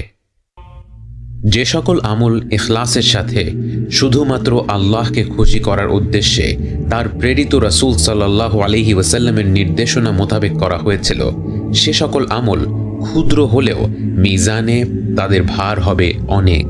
আর কোনো কাজ যদি আল্লাহ ব্যতীত অন্য কাউকে খুশি করার জন্য হয়ে থাকে বা রাসূল সাল্লাল্লাহু আলাইহি ওয়াসাল্লামের শিখিয়ে দেয়া পদ্ধতিতে না করা হয়ে থাকে, সেই কাজ সংখ্যায় যতই হোক না কেন মিজানে তার কোনো মূল্যই থাকবে না। বুখারীর হাদিসে বর্ণিত আছে, আবু হুরায়রা রাদিয়াল্লাহু আনহু বলেন, রাসূল সাল্লাল্লাহু আলাইহি ওয়াসাল্লাম বলেছেন, দুটি কথা আছে যা জিহ্বায় অত্যন্ত হালকা কিন্তু মিজানে অত্যন্ত ভারী এবং আল্লাহর কাছে অত্যন্ত প্রিয়। কথা দুটি হচ্ছে সুবহানাল্লাহি ওয়া বিহামদিহি এবং সুবহানাল্লাহিল আযীম। তিরমিজির এক হাদিসে বর্ণিত আছে, আল্লাহ রাসূল সাল্লাল্লাহু আলাইহি ওয়াসাল্লাম বলেন, আল্লাহ আমার উম্মতের এক লোককে সবার সামনে নিয়ে আসবেন। তার পাপের ৯৯টি আমল নামা বিছিয়ে দেয়া হবে, যার প্রত্যেকটি যত দূর চোখ যায় তত দূর পর্যন্ত ছড়িয়ে থাকবে। আল্লাহ বলবেন, তুমি কি এর কোনো কিছুকে অস্বীকার করো? আমার আমল সংরক্ষক ফেরেশতা কি তোমার প্রতি কোনো অন্যায় করেছে? লোকটি বলবে, না হে আমার প্রতিপালক। আল্লাহ বলবেন, তোমার কি পেশ করার মতো কোনো অজুহাত বা কোনো নেকি আছে? লোকটি হতবাক হয়ে বলবে, না হে আমার প্রতিপালক। আল্লাহ বলবেন, অবশ্যই আমাদের কাছে তোমার একটি নেকি আছে, আজ তোমার প্রতি কোনো অবিচার করা হবে না। এরপর এক টুকরো কাগজ বের করা হবে, যাতে লেখা থাকবে আশহাদু আল্লা ইলাহা ইল্লাল্লাহু ওয়া আশহাদু আন্না মুহাম্মাদান আবদুহু ওয়া রাসূলুহু সাল্লাল্লাহু আলাইহি ওয়াসাল্লাম। আল্লাহ মিজান আনতে আদেশ করবেন। লোকটি বলবে, হে আমার প্রতিপালক, এতগুলি বড় বড় আমলনামার কাছে এই ছোট্ট কাগজের ওজন আর কি হবে? আল্লাহ বলবেন, তোমার প্রতি অবিচার করা হবে না। অতঃপর আমল নামাগুলোকে দাড়ির এক পাল্লায় এবং ওই ছোট্ট কাগজটিকে অন্য পাল্লায় চড়ানো হবে। দেখা যাবে পাপের আমল নামাগুলোর ওজন হালকা এবং ছোট্ট সেই কাগজটির ওজন ভারী হয়ে গেছে। এছাড়াও বিভিন্ন হাদিসে নিয়মিত যিকর আজকারের কথা উল্লেখ আছে, যেগুলোর ওজন মিজানের পাল্লায় অনেক ভারী হবে। আমরা অনেক সময় সংখ্যায় বেশি আমল করার দিকে নজর দিই, কিন্তু আন্তরিকতার সাথে আমল করার ব্যাপারে উদাস থাকি। অথচ মিজানের বর্ণনাগুলো শুনলে এ ব্যাপারে কোনো সন্দেহ থাকে না যে আমাদের দ্বীনে আন্তরিকতার উপর অনেক বেশি জোর দেয়া হয়েছে। আবু দাউদ গ্রন্থে আছে, রাসূল সাল্লাল্লাহু আলাইহি ওয়াসাল্লাম বলেন, এমন কিছুই নেই যা মিজানে সুন্দর চরিত্রের চেয়ে বেশি ভারী হবে। ভালো কাজ বলতেই আমরা চিন্তা করি নফল ইবাদতের কথা, কোরআন পড়া, সাদাকা। অথচ রাসূল সাল্লাল্লাহু আলাইহি ওয়াসাল্লাম আমাদের মনে করিয়ে দিলেন সুন্দর চরিত্রের গুরুত্ব কত বেশি। নিঃসন্দেহে আমরা সাধারণত ইবাদত বলতে যা বুঝি তা ইখলাসের সাথে করলে সেগুলো মিজানের পাল্লা ভারী করবে ইনশাআল্লাহ, কিন্তু এর পাশাপাশি আমরা যেন সুন্দর চরিত্র বজায় রাখার দিকেও নজর দিই। বিশেষ করে ইন্টারনেটের এই যুগে এমন অনেক কিছুই আমরা অনলাইনে দেখি যার সাথে আমরা একমত নই, যা আমাদের বিরক্ত করে, হয়তো রাগিয়েও দেয়। তখন হয়তো খুব সহজেই আমরা রাগের মাথায় একটা খারাপ কথা বলে ফেলি। অনলাইন ছাড়াও দৈনন্দিন জীবনে ঘরে বাইরে রাস্তাঘাটে দিন দিন মানুষের ধৈর্য কমে যাচ্ছে। একজন আরেকজনকে ওভারটেক করছে, একটা গাড়ি আরেকটাকে ধাক্কা দিচ্ছে, বাসের কন্ডাক্টর 3-4 বার ভাড়া চাচ্ছে, অফিসে পলিটিক্স চলছে, ঘরে ঝগড়া চলছে, আত্মীয় স্বজন একজন আরেকজনকে নিয়ে মন্তব্য করছে। এসব কিছুর মধ্যে সুন্দর আচরণ ধরে রাখাটা যেন এক ধরনের যুদ্ধ। তাই আমরা যেন মনে রাখি এই যুদ্ধে বিজয়ী হওয়ার পুরস্কার কিন্তু অনেক বড়। আমাদের মনে হতে পারে রাত জেগে তাহাজ্জুদ পড়া বা নফল রোজা রাখা বা বেশি বেশি সাদাকা করাকে উল্লেখ না করে রাসূল সাল্লাল্লাহু আলাইহি ওয়াসাল্লাম সুন্দর আচরণকেই কেন এত গুরুত্ব দিলেন? এর একটি ব্যাখ্যা হচ্ছে, যে কষ্ট করে এত এত নফল ইবাদত করে কিন্তু তার আচরণ ভালো না, সে তার খারাপ আচরণের মাধ্যমে তার ভালো কাজগুলোকে কিয়ামতের দিবসে হারিয়ে ফেলবে। সে হয়তো কারো ব্যাপারে গীবত করলো, তখন যার ব্যাপারে গীবত করেছে সে তার তাহাজ্জুদের নেকি নিয়ে যাবে। আরেক ব্যক্তিকে সে গালমন্দ করলো, সে ব্যক্তি তার সাদাকার নেকি নিয়ে যাবে। অথচ যে ব্যক্তির আচরণ সুন্দর, তার ভালো কাজ অল্প হলেও কিয়ামতের দিবসে সেই ভালো কাজ তার কাছেই রয়ে যায় এবং সেই ভালো কাজের মাধ্যমে সে পার পেয়ে যায়। আল্লাহ আমাদেরকে অন্যের হক নষ্ট করা থেকে হেফাজত করুক। রাসূল সাল্লাল্লাহু আলাইহি ওয়াসাল্লাম আরও বলেন, যে বাবা মা সন্তান হারানোর পর সবর করে তার সেই সবর মিজানের পাল্লা ভারী করবে। যে ব্যক্তি কারো জানাজায় শরিক হলো তার জন্য উহুদ পাহাড় পরিমাণ নেকি মিজানের পাল্লায় যোগ করা হবে। যারা নিয়মিত কোরআন পড়েছে তাদের জন্য স্বয়ং কোরআন এসে শাফাআত করবে এবং কোরআন পাঠ করার সময় প্রতিটি উচ্চারিত অক্ষরের জন্য 10টি করে নেকি জমা হবে। অর্থাৎ আমরা যদি শুধুমাত্র সূরা ইখলাস তিলাওয়াত করি আমাদের পাল্লায় 400টিরও বেশি নেকি জমা হবে। সুবহানাল্লাহ। তাই আমাদের প্রত্যেকের উচিত প্রতিদিন কোরআন পাঠ করা, একটি লাইন হলেও পাঠ করা, কিন্তু প্রতিদিন করা। অনেকে বলেন কোরআন তো শুধু পড়ে গেলেই হবে না, কোরআন তো আল্লাহ পাঠিয়েছেন বোঝার জন্যে। এই কথাটি 100% সত্য, কিন্তু অনেকে আবার কোরআন বোঝার দিকে জোর দিতে গিয়ে কোরআন তিলাওয়াতের মর্যাদা ছোট করে দেখতে চান, এবং সেটা অবশ্যই একটি বড় ধরনের ভুল। কোরআনকে বোঝা সারা জীবনের একটি যাত্রা। এই অভিযান চলবে নিয়মিত কোরআন পাঠ করার পাশাপাশি। কোরআন তিলাওয়াত করার তাৎপর্য শুধু অক্ষরে 10টি করে নেকি নয়। আমরা যখন কোরআন তেলাওয়াত করি তখন এই মহাবিশ্বের রব যা বলেছেন আমিও সেই একই কথা উচ্চারণ করছি। এটা কি শিহরিত হওয়ার মতো বিষয় না? উদাহরণস্বরূপ চিন্তা করুন, যখন কোনো এক বিখ্যাত খেলোয়াড় খেলায় বিজয়ী হয়ে তার জার্সিটা ছুঁড়ে মারল ভক্তদের দিকে। যে ভক্ত সেই জার্সিটা ধরতে পারে তার অবস্থা কেমন হয়? সে হয়তো কান্নায় ভেঙে পড়ে, সে হয়তো সেই জার্সিটি সারা জীবন তার রুমে টাঙিয়ে রাখবে। যে সে খেলাটা দেখে না, যে সে খেলাটা বোঝে না, সে ব্যক্তি হয়তো অবাক হবে, ভাববে আরেকজন মানুষের গেঞ্জি পেয়ে একজন মানুষ এত খুশি হচ্ছে কেন? কিন্তু যে সে খেলোয়াড়টাকে চেনে সেই জানে এই জার্সি শুধু এক টুকরো কাপড় নয়, তার কাছে এর মাহাত্ম্য অনেক অনেক বেশি। যে আল্লাহ আমাদের সৃষ্টি করেছেন, যিনি এই আকাশমণ্ডলী, এই গ্রহ নক্ষত্র, এই পৃথিবী সৃষ্টি করেছেন, যিনি আমি যা যা ভালোবাসি, যাকে যাকে ভালোবাসি সব কিছুই সৃষ্টি করেছেন, তিনি যে কথাগুলো আমাকে উদ্দেশ্য করে বলেছেন, যে কথাগুলো মহান, যে কথাগুলো ত্রুটিহীন, যে কথাগুলো বিস্ময়কর, সেই কথাগুলো আমার মতো ক্ষুদ্র এক বান্দা তার অগণিত পাপে জর্জরিত জিহবা দিয়ে উচ্চারণ করতে পারছে, আমার কি উৎফুল্ল হওয়ার কথা না? যে আয়াত আমি উচ্চারণ করলাম তার মানে বোঝার আগেই আমি সেটা উচ্চারণ করার মর্যাদা পেয়েছি, সেই মর্যাদা পেয়ে কি আমার অন্তর কৃতজ্ঞতায় কেঁপে ওঠার কথা না?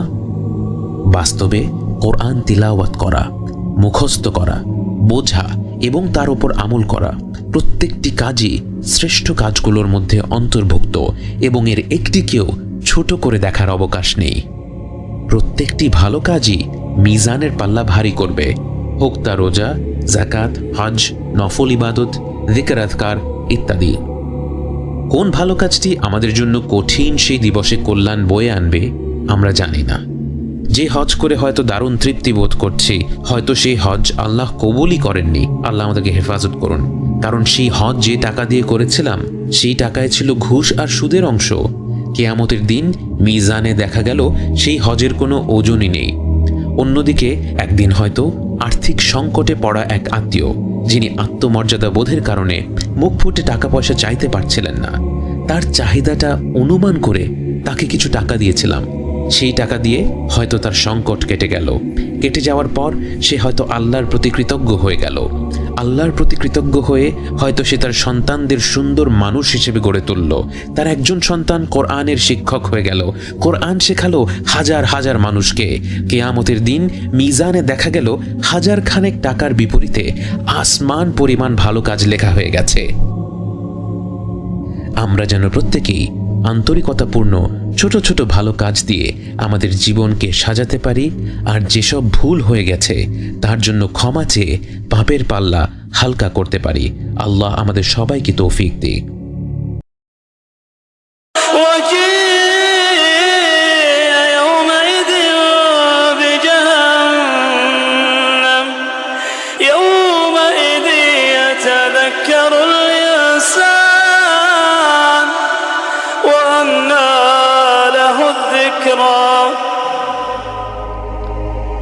মিজানের পাল্লায় আমলের ওজন নেয়ার পর জাহান্নামকে সামনে আনা হবে। মুসলিম হাদিসে বর্ণিত আছে, জাহান্নামের থাকবে 70,000 শিকল। প্রতিটি শিকলকে টেনে হিঁচড়ে ধরে থাকবে 70,000 ফেরেশতা। কিন্তু জাহান্নাম সেদিন এতটা ক্ষুব্ধ থাকবে যে এই শত শত কোটি ফেরেশতা মিলেও তাকে সামলাতে হিমশিম খাবে। এরপর মানুষকে দলে দলে ভাগ করা হবে। যারা উম্মতে মুহাম্মদ সাল্লাল্লাহু আলাইহি ওয়াসাল্লাম তারা এক দলে থাকবে, যারা উম্মতে ঈসা আলাইহিস সালাম তারা আরেক দলে থাকবে। তেমনিভাবে যারা শিরক করেছে তারাও বিভিন্ন দলে দলে বিভক্ত হয়ে যাবে। احشروا الذين ظلموا وأزواجهم وما كانوا يعبدون من دون الله فاهدوهم إلى صراط الجحيم। মুশরিকদের দলগুলোকে সরাসরি জাহান্নামে ফেলে দেওয়া হবে। আল্লাহ যেন আমাদের প্রকাশ্য এবং গোপন শিরক থেকে হেফাজত করেন। এরপর রয়ে যাবে তাওহীদের মানুষেরা, যারা আল্লাহর সাথে কাউকে শরীক করেনি, কিন্তু এর মধ্যেও রয়েছে ভালো এবং খারাপ। ভালোর মধ্যে থাকবে প্রকৃত মুমিন ব্যক্তিরা, যারা হিসাব ছাড়া জান্নাতে প্রবেশ করবে এবং যাদের হিসাব নেয়ার পর তাদের ভালো কাজের পাল্লা ভারী হয়েছে। আর খারাপদের দলে থাকবে তারা যারা কবিরা গুনাহ করেও তওবা করেনি, এবং সবচেয়ে খারাপ হচ্ছে মুনাফিকরা, যারা তখনও পর্যন্ত বিশ্বাসীদের দলেই রয়েছে, তখনও পর্যন্ত তারা আল্লাহর সাথে পরিকল্পনা করছে, তাকে ধোঁকা দেওয়ার চেষ্টা করছে, কিন্তু অতি শীঘ্রই তারা টের পেয়ে যাবে সকল পরিকল্পনাকারীদের ওপর পরিকল্পনা করেন আল্লাহ। মুশরিকদের জাহান্নামে ফেলে দেওয়ার পর জাহান্নামের ওপর দিয়ে বসানো হবে একটি সেতু, একটি ব্রিজ, যাকে বলা হয় সিরাত। এই সেই পুল সিরাত যা পাড়ি দিতে হবে অবশিষ্ট প্রতিটি বান্দাকে। সিরাত হবে অত্যন্ত পিচ্ছিল, তলোয়ারের চেয়েও ধারালো এবং চুলের চেয়েও চিকন। এর চারিপাশে থাকবে অগণিত আঁকড়া যা নির্দিষ্ট মানুষকে আঁকড়ে ধরবে। এই আঁকড়াগুলো হবে মানুষের বিভিন্ন পাপের সাথে সম্পৃক্ত।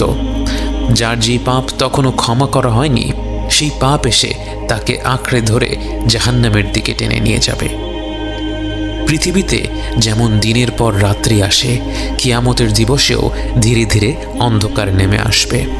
সিরাতের দিকে যেতে যেতে চারিদিক ঘুটঘুটে অন্ধকার হয়ে যাবে। তখন বিশ্বাসীরা তাদের ভালো কাজ অনুযায়ী নিজেদের ভেতর আলো খুঁজে পাবে। কারো কারো আলো হবে পাহাড়ের সমান, কারো কারো আলো ছড়াবে একটি তাল গাছের দূরত্ব পর্যন্ত। এভাবে করে একদল লোক থাকবে যাদের শুধু পায়ের আঙ্গুলে একটুখানি আলো থাকবে, যা একবার জ্বলে আবার নিভে যায়। যে যার আলো অনুযায়ী সিরাত পর্যন্ত পৌঁছবে এবং সেই আলোর সাহায্যে সিরাত পার হবে। এখানে একটি বিষয় লক্ষ্য করা ভালো, যে ব্যক্তি পাহাড় সমান আলো ছড়াবে তার আলো কি তার সঙ্গীদের পথ দেখিয়ে দেওয়ার জন্য যথেষ্ট নয়? যে ব্যক্তি সেদিন একেবারে অল্প আলো পাবে এবং অত্যন্ত কষ্ট করে সিরাত পর্যন্ত পৌঁছবে, সে দুনিয়াতে এমন কারো সঙ্গী হয়নি, এমন কারো সাথে বন্ধুত্ব করেনি যে কঠিন সেই দিনে চারপাশে আলো ছড়িয়ে দেবে। তাই আমাদের দিনে ভালো মানুষের সাথে বন্ধুত্ব স্থাপন করার ব্যাপারে বিশেষ জোর দেওয়া হয়েছে। প্রতিটি মানুষ তার আলো অনুযায়ী সিরাতের দিকে আগাচ্ছে, কিন্তু একদল মানুষ দেখলো তাদের তো কোনো আলোই নেই, তাদের চারপাশে ঘন অন্ধকার। ওই দূরে তারা দেখতে পায় কিছু মানুষ তাদের নিজেদের আলো নিয়ে ছুটে চলছে সিরাতের পানে, কিন্তু এত অন্ধকার পাড়ি দিয়ে তাদের পক্ষে ওই মুমিনদের পিছু নেওয়া সম্ভব হয় না। এরাই হচ্ছে মুনাফিক, যারা এতক্ষণ পর্যন্ত বিশ্বাসীদের সাথেই ছিল, যারা ভেবেছিল তারা আল্লাহকে ধোঁকা দিতে পেরেছে। অবশেষে আল্লাহ তাদের পাকড়াও করেন। يوم ترى المؤمنين والمؤمنات يسعى نورهم بين أيديهم وبأيمانهم بشراكم اليوم جنات تجري من تحتها الأنهار خالدين فيها ذلك هو الفوز العظيم يوم يقول المنافقون والمنافقات للذين آمنوا انظرونا نقتبس من نوركم قيل ارجعوا وراءكم قيل ارجعوا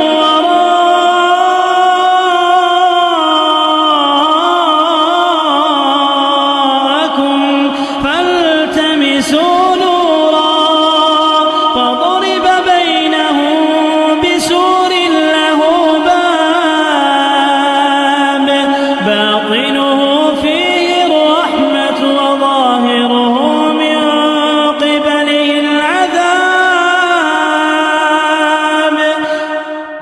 সিরাতে পৌঁছে এক এক ব্যক্তি এক এক গতিতে তা পার হবে। কেউ কেউ পার হয়ে যাবে চোখের পলকে, কেউ কেউ বজ্র গতিতে, কেউ কেউ ঝড়ো হাওয়ার গতিতে, কেউ কেউ দ্রুত ঘোড়া বা উটের গতিতে। কারো গায়ে সেই আঁকড়াগুলোর আঁচড় লাগবে, আবার কেউ কেউ পার হয়ে যাবে সম্পূর্ণ নিরাপদে। সিরাত পার হয়ে যাওয়া শেষ মানুষটি পার হবে টেনে হিঁচড়ে, অত্যন্ত কষ্ট করে। আল্লাহ যেন আমাদের সকলকে নিরাপদে সিরাত পার হওয়ার তৌফিক দান করেন। সিরাত পার হয়ে আপনি দাঁড়িয়ে আছেন বিশ্বাসীদের সাথে, জান্নাতের দ্বার প্রান্তে এসে ফিরে দেখছেন আপনার যাত্রা। যেই মৃত্যুকে একসময় মনে হতো জীবনের শেষ, সেই মৃত্যুই এখন মনে হচ্ছে এক দীর্ঘ যাত্রার প্রথম অধ্যায় মাত্র। মৃত্যুর ঘাটি পার হয়ে, কবরের জীবন পার হয়ে, পুনরুজ্জীবিত হয়ে হাসরের ময়দানে দাঁড়িয়ে থেকে, হিসাবের পর্ব পার করে, মিজানের অধ্যায় পার করে, পুল সিরাত পার করে আজ আপনি এখানে। দুনিয়ার জীবনকে তখন মনে হচ্ছে কত ক্ষুদ্র, কত নগণ্য, কিন্তু এই শেষ প্রান্তে এসেও দুনিয়ার জীবন আপনার পিছু ছাড়ল না। জান্নাতের দ্বার প্রান্তে এসেও এখনো একটি ধাপ বাকি রয়ে গেল। সিরাত পার হয়ে আসা প্রত্যেক বিশ্বাসী ব্যক্তি জড়ো হলো একটি প্রান্তরে। এখানে একজন মানুষ আরেকজন মানুষের উপর কোনো জুলুম করে থাকলে বা তার কোনো হক নষ্ট করে থাকলে এখানে এসে সেটার হিসাব চুকিয়ে দেয়া হবে। যে ব্যক্তি আরেকজন বান্দার হক নষ্ট করেছে তার আমলনামা থেকে ভালো কাজ নিয়ে অপর ব্যক্তির আমলনামায় দিয়ে দেয়া হবে। হয়তো এ কারণেই গীবত আমাদের দিনে এত ভয়ঙ্কর একটি পাপ। ভেবে দেখুন, পরকালের যাত্রার এত দূর পথ পাড়ি দিয়ে জান্নাতের দ্বার প্রান্তে এসে আপনি আপনার নেক আমলগুলো দিয়ে দিচ্ছেন কারণ আপনি কারো ব্যাপারে গীবত করেছিলেন, কারো ব্যাপারে মিথ্যা খবর ছড়িয়েছিলেন। আল্লাহ না করুক যদি সেই গীবতের পরিমাণ, যদি সেই হক নষ্ট করার পরিমাণ এত বেশি হয় যে তা আপনার নেক আমলগুলোকে ছাড়িয়ে যায়, তাহলে জান্নাতের দ্বার প্রান্ত থেকে সিরাত পার হয়ে যাওয়া সত্ত্বেও আপনাকে ফেরত পাঠিয়ে দেয়া হবে এবং সিরাতের ওপারে রয়েছে শুধুই আযাব। সেই আযাব কত ভয়ানক তা হয়তো আমরা কিছুটা জানি, কিন্তু সেই আযাবের থেকেও বড় আযাব হবে সেই মুহূর্তে জান্নাতের দ্বার প্রান্ত থেকে ফিরিয়ে দেয়া ব্যক্তির তীব্র আফসোস, যা তাকে তার অন্তর থেকে পুড়িয়ে ছারখার করে দেবে। একে অপরের হক মেটানোর পর প্রতিটি বান্দা এগিয়ে যাবে তার অন্তিম গন্তব্যের দিকে। এক পাশে দুঃস্বপ্নের চেয়েও ভয়ঙ্কর জাহান্নামের জগৎ, অন্য পাশে নির্মল প্রশান্তির জগৎ জান্নাহ। والذين يقولون ربنا اصرف عنا عذاب جهنم إن عذابها كان غراما إنها ساءت مستقرا ومقاما। আমি সাক্ষ্য দিচ্ছি আল্লাহ ছাড়া কোনো মাবুদ নেই এবং মুহাম্মদ সাল্লাল্লাহু আলাইহি ওয়াসাল্লাম তাঁরই রাসূল। নিশ্চয়ই আল্লাহ সত্য, তার ফেরেশতারা সত্য, তার কিতাব সত্য, তার রাসূলগণ সত্য, কিয়ামতের দিবস সত্য, কদর সত্য, জান্নাত সত্য, জাহান্নাম সত্য। জাহান্নাম সেই নাম যা থেকে আমরা যতটুকু সম্ভব দূরে থাকতে চাই, যে নাম শুনলেই আমরা তা মস্তিষ্ক থেকে দূরে ঠেলে দিতে চাই। জাহান্নামী হওয়া তো দূরের কথা, আমরা এই নিয়ে চিন্তাও করতে চাই না, কিন্তু জাহান্নাম সত্য এবং আল্লাহ আমাদেরকে এর ব্যাপারে সতর্ক করেছেন। আপনার নিজের সন্তান যদি আগুনের দিকে হাত বাড়ায়, আপনি বলবেন না তাকে আগুনের মতো ভয়াবহ বিষয়ের কথা বলে লাভ কি? ছোট মানুষ এসব কথা শুনলে ভয় পাবে। আপনি জানেন সে আগুনে হাত দিলে তার হাতটা পুড়ে যাবে, তাই আপনি তার প্রতি ভালোবাসার কারণেই তাকে আগুনের ব্যাপারে সতর্ক করে দেবেন। পবিত্র কোরআনে যে বিষয়গুলো বারবার এসেছে তার মধ্যে একটি হলো জাহান্নামের ব্যাপারে সতর্কতা, কারণ আল্লাহ জানেন এই বিষয়ে মানুষ অনেক বেশি খামখেয়ালি। আল্লাহর রহমত অসীম এই কথা ভেবে অগণিত বান্দা জাহান্নামকে ভুলে সেই ভয়ঙ্কর পরিণতির দিকে নিজেদের ঠেলে দেবে। আল্লাহ জাহান্নামকে সৃষ্টি করেছেন অবিশ্বাসী মুনাফিক বান্দাদের জন্য এবং এমন সব বিশ্বাসীদের জন্য যারা অনেক বেশি পাপ অর্জন করেছে। জাহান্নামের আছে এক অতোষণীয় ক্ষুধা। সূরা কফে আল্লাহ সুবহানাহু ওয়া তাআলা বলেন, একদিন আল্লাহ জাহান্নামকে জিজ্ঞেস করবেন, তোমার পেট কি ভরেছে? জাহান্নাম বলবে, হাল মিন মাজিদ, আরো কিছু আছে কি? রাসূল সাল্লাল্লাহু আলাইহি ওয়াসাল্লাম বলেন, জাহান্নামের প্রান্ত থেকে এর ভেতর একটি পাথর ফেলে দিলে সেই পাথর 70 বছর ধরে পড়তে থাকলেও এর তলায় পৌঁছবে না। জাহান্নামের আছে অনেকগুলো স্তর, যে যত নিচের স্তরে থাকবে তার শাস্তি তত বেশি কঠিন। সহিহ মুসলিমের হাদিসে এসেছে, রাসূল সাল্লাল্লাহু আলাইহি ওয়াসাল্লাম বলেন, তার চাচা আবু তালেব জাহান্নামের বাসিন্দাদের মধ্যে সবচেয়ে হালকা শাস্তি পাবেন। এই হালকা শাস্তি হলো তাকে আগুনের এক জোড়া জুতো পরিয়ে দেওয়া হবে, যার তাপের কারণে তার মস্তিষ্ক ফুটতে থাকবে। আল্লাহ যেন আমাদেরকে জাহান্নাম থেকে রেহাই দেন। আল্লাহ যেন আমাদের পরিবার পরিজনদেরকে জাহান্নাম থেকে রেহাই দেন। জাহান্নামের সবচেয়ে নিম্ন স্তরের জায়গা হবে মুনাফিকদের, এবং তারা ভোগ করবে সবচেয়ে ভয়াবহ শাস্তিগুলো। জাহান্নামের বাতাস হবে সামুম, যা হবে অত্যন্ত শুষ্ক ও উত্তপ্ত, এবং জাহান্নামের পানি হবে হামিম, যা হবে ফুটন্ত পানির মতো গরম। সেখানে ছায়া থাকবে শুধুমাত্র একটি গভীর ধোঁয়ার ভেতরে, যেখানে শ্বাস প্রশ্বাস নেয়াই দুষ্কর। জাহান্নামের আগুনের তাপ হবে পৃথিবীর আগুনের চেয়ে 70 গুণ বেশি। যে পৃথিবীর আগুন এক মুহূর্তের জন্য আমাদের শরীর সইতে পারে না, আমরা কি করে জাহান্নামের আগুন সহ্য করার কথা ভাবতে পারি? জাহান্নামীদের উদ্দেশ্য করে আল্লাহ তাআলা বলেন, فذوقوا فلن نزيدكم إلا عذابا। জাহান্নামে প্রতিনিয়ত শাস্তি বাড়তে থাকবে। প্রতিদিন যে শাস্তি দেয়া হবে তা তার আগের দিনের চেয়ে বেশি হবে। অর্থাৎ এই শাস্তিতে কারো অভ্যস্ত হয়ে যাওয়ার সুযোগ নেই। একবার ভেবে দেখুন, এইভাবেই জাহান্নামের জীবন চলতে থাকবে 100 বছর নয়, 1000 বছর নয়, বরং অনন্তকালের জন্য। কোটি কোটি বছর পার হয়ে যাওয়ার পরেও শাস্তির পরিমাণ প্রতিনিয়ত বেড়েই চলছে। আল্লাহ যেন আমাদেরকে রেহাই দেন। এমন ভয়াবহ শাস্তির কথা ভাবলে আমাদের মনে প্রশ্ন আসতে পারে, মানুষ পাপ করেছে 70-80 বছর, তাহলে তার শাস্তি অনন্তকালের জন্য কেন? এর কারণ হচ্ছে তার জীবন শেষ হয়েছে আল্লাহর হুকুমে। তাকে যদি অনন্তকাল বেঁচে থাকার সুযোগ দেয়া হতো, সে অনন্তকাল আল্লাহর অমান্য করে যেত, সে অনন্তকাল অন্যের হক নষ্ট করে যেত, সে অনন্তকাল অবিচার করে যেত। তাই আল্লাহ সূরা নাবাতে বলেন, জাযাআউ ওয়িফাকা, এটাই উপযুক্ত প্রতিফল, এটাই উপযুক্ত শাস্তি। এই শাস্তির বর্ণনা শুনে মনে হতে পারে শাস্তিটা কি বড় বেশি কঠোর নয়? কিন্তু আল্লাহ হচ্ছেন আলিমুল হাকিম, তিনি সব জানেন, তিনি সবচেয়ে বিজ্ঞ। যে শাস্তির বর্ণনা করা হয়েছে জাহান্নামীদের জন্য, সেটাই উপযুক্ত শাস্তি।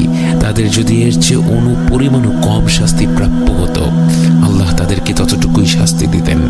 আল্লাহ যেন আমাদের সকল প্রকার শাস্তি থেকে বাঁচিয়ে রাখেন এবং আমাদেরকে হিসাব ছাড়া জান্নাতে প্রবেশ করার অনুমতি দেন।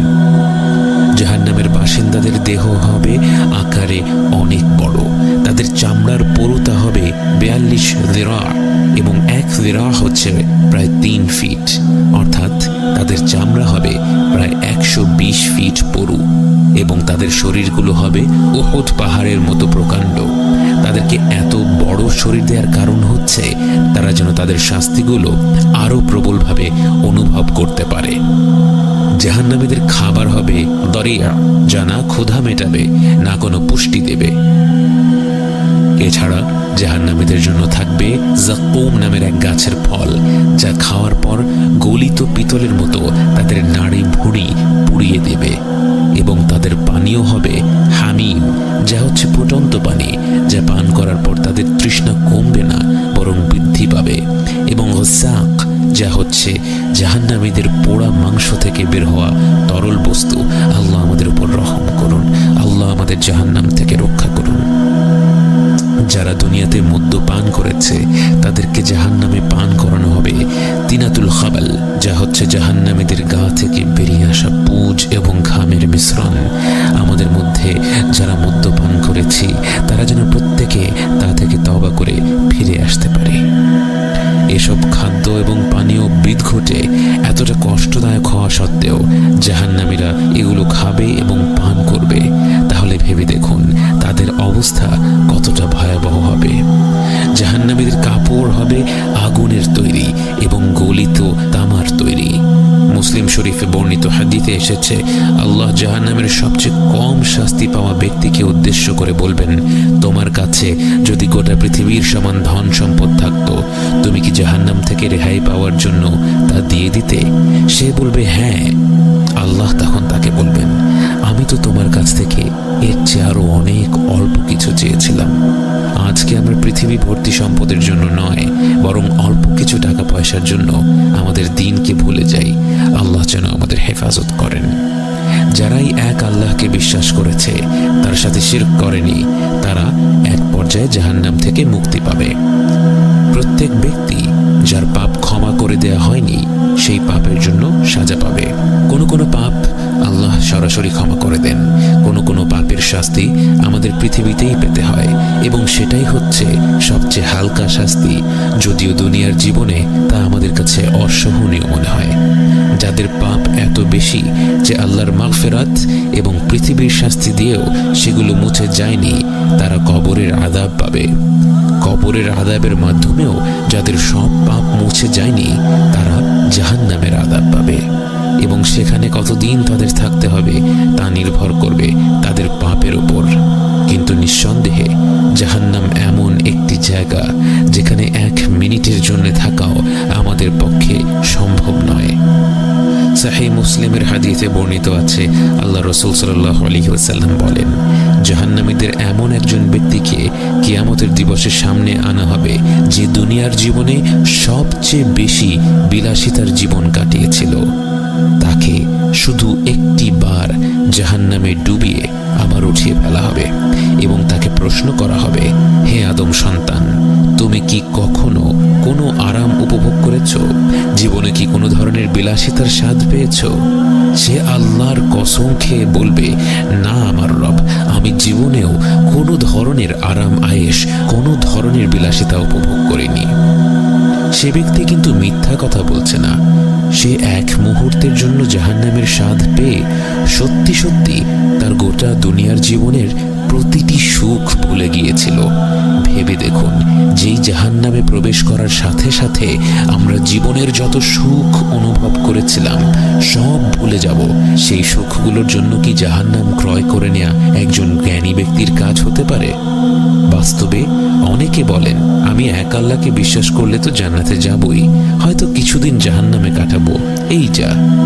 এটা যে কত ভয়াবহ একটা ভাবনা, এটা জাহান্নামের বাস্তবতা সম্পর্কে না জানলে বোঝা সম্ভব না। আমাদের প্রত্যেককে জাহান্নামের ব্যাপারে সতর্ক করা হয়েছে। কোরআনে বারবার এ ব্যাপারে সতর্ক বানিয়ে এসেছে। আমরা যেন এ থেকে পুরোপুরি দূরে সরে থাকার লক্ষ্য মাথায় রেখে কাজ করি। আমরা যেন প্রতিদিন এই ভয়ঙ্কর জায়গাটাকে স্মরণ করে নিজেদের জীবনটাকে গুছিয়ে নেই এবং আল্লাহর কাছে ক্ষমা চাই। আল্লাহ যেন আমাদের অন্তরগুলো খুলে দেন, তার পবিত্র সতর্কবাণী শোনার এবং বোঝার তৌফিক দেন। জাহান্নাম থেকে আমাদের চিরকালের জন্য দূরে সরিয়ে নেন এবং হিসেব ছাড়া জান্নাতে প্রবেশ করার তৌফিক দান করেন। সিরাত পার হয়ে মানুষের মধ্যে লেনদেন শেষ হয়ে গেছে। যারা অন্যদের হক নষ্ট করেছিল তারা তাদেরকে তাদের ভালো আমলগুলো দিয়ে দিয়েছে। কিছু লোককে ফিরিয়ে দেয়া হয়েছে জান্নাতের দ্বার প্রান্ত থেকে। আল্লাহর অশেষ রহমত, আপনার সেই পরিণতি হয়নি।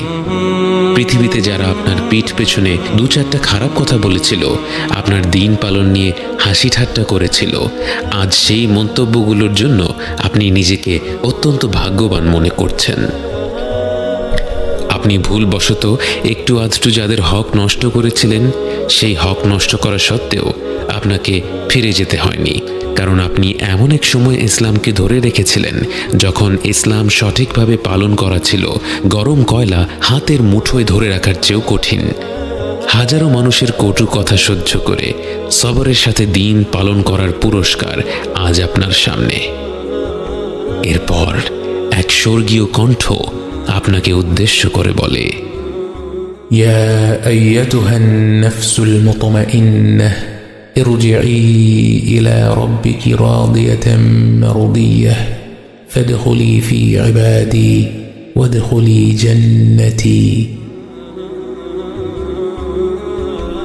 সময়ের শুরু থেকে শেষ পর্যন্ত প্রতিটি মুমিন ব্যক্তি জান্নাতের দরজার দিকে ছুটে চলছে। এর মধ্যে উম্মতে মুহাম্মদ সাল্লাল্লাহু আলাইহি ওয়াসাল্লাম কতজন? আপনার মনে পড়ে যায় বুখারীর সেই হাদিস যেখানে রাসূল সাল্লাল্লাহু আলাইহি ওয়াসাল্লাম তার উম্মতকে উদ্দেশ্য করে বলেছিলেন, আমি আশা করি তোমরাই হবে জান্নাতের অর্ধেক জনসংখ্যা। জান্নাতের রয়েছে 8টি দরজা। বাবুস সালাহ খুলে দেয়া হবে তাদের জন্য যারা তাদের সালাত ঠিকভাবে আদায় করত। বাবুল জিহাদ খুলে দেয়া হবে মুজাহিদিনদের জন্য, বাবুস সাদাকা খুলে দেয়া হবে যারা বেশি বেশি দান সাদাকা করত, আর রাইয়ান হবে তাদের জন্য যারা বেশি বেশি রোজা রাখত, আল আইমান হবে যারা হিসেব ছাড়া জান্নাতে প্রবেশ করবে তাদের জন্য, আল কাযিমিন আল গায়ব হবে যারা নিজেদের রাগ নিয়ন্ত্রণ করত এবং অন্যদের ক্ষমা করে দিত। এছাড়াও হজ পালনকারীদের জন্য থাকছে বাবুল হজ এবং ঘন ঘন আল্লাহকে স্মরণকারীদের জন্য থাকবে বাবুল যিকর। কারো কারো জন্য জান্নাতের একটি দরজা খোলা থাকবে, কারো কারো জন্য একাধিক দরজা খোলা থাকবে, কারো কারো জন্য জান্নাতের সব কটি দরজা খোলা থাকবে। আল্লাহ যেন আমাদের জন্য জান্নাতের প্রতিটি দরজা উন্মুক্ত করে দেন। আপনি জান্নাতের একটি দরজার দ্বার প্রান্তে, কিন্তু একে আপনি দরজাই বা বলেন কি করে?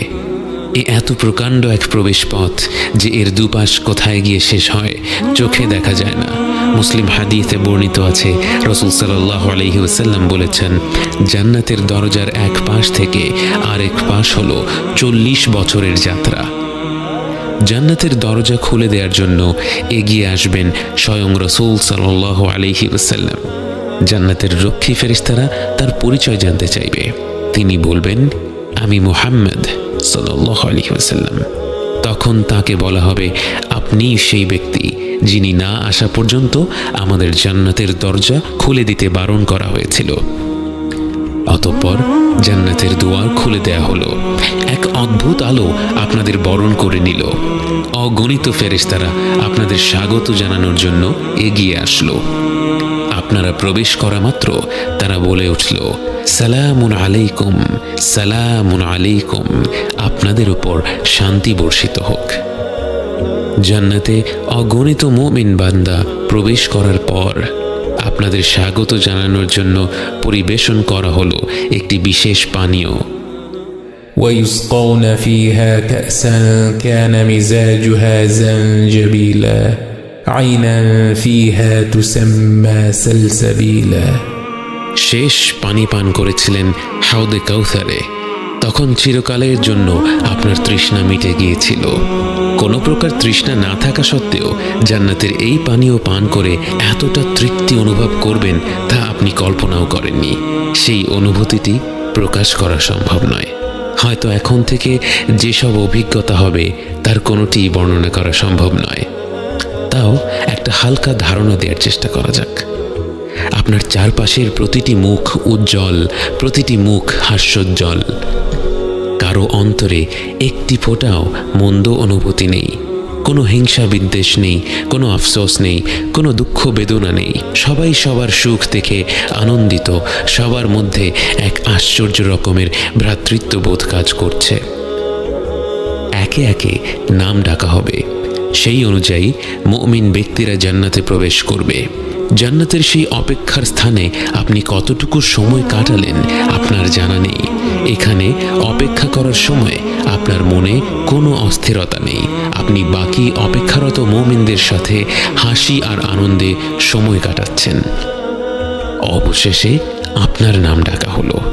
পৃথিবীতে আপনাকে যত ভালো ভালো নামে মানুষ ডেকেছিল, সেই ভালো ভালো নামগুলো ডেকে আপনাকে জান্নাতের ভেতরে স্বাগত জানানো হলো। জান্নাতে প্রবেশ করা মাত্র আপনার অন্তরই যেন আপনাকে বলতে লাগলো আপনার আবাস কোথায়। রাসূল সাল্লাল্লাহু আলাইহি ওয়াসাল্লাম বলেন, প্রত্যেক ব্যক্তি দুনিয়াতে তার ঘর যত ভালোভাবে চিনত, তার চেয়েও ভালোভাবে তার জান্নাতের ঘর চিনবে। আপনি দ্রুত এগিয়ে যাচ্ছেন আপনার ঘরের দিকে, কাউকে কিছু জিজ্ঞেস করতে হচ্ছে না।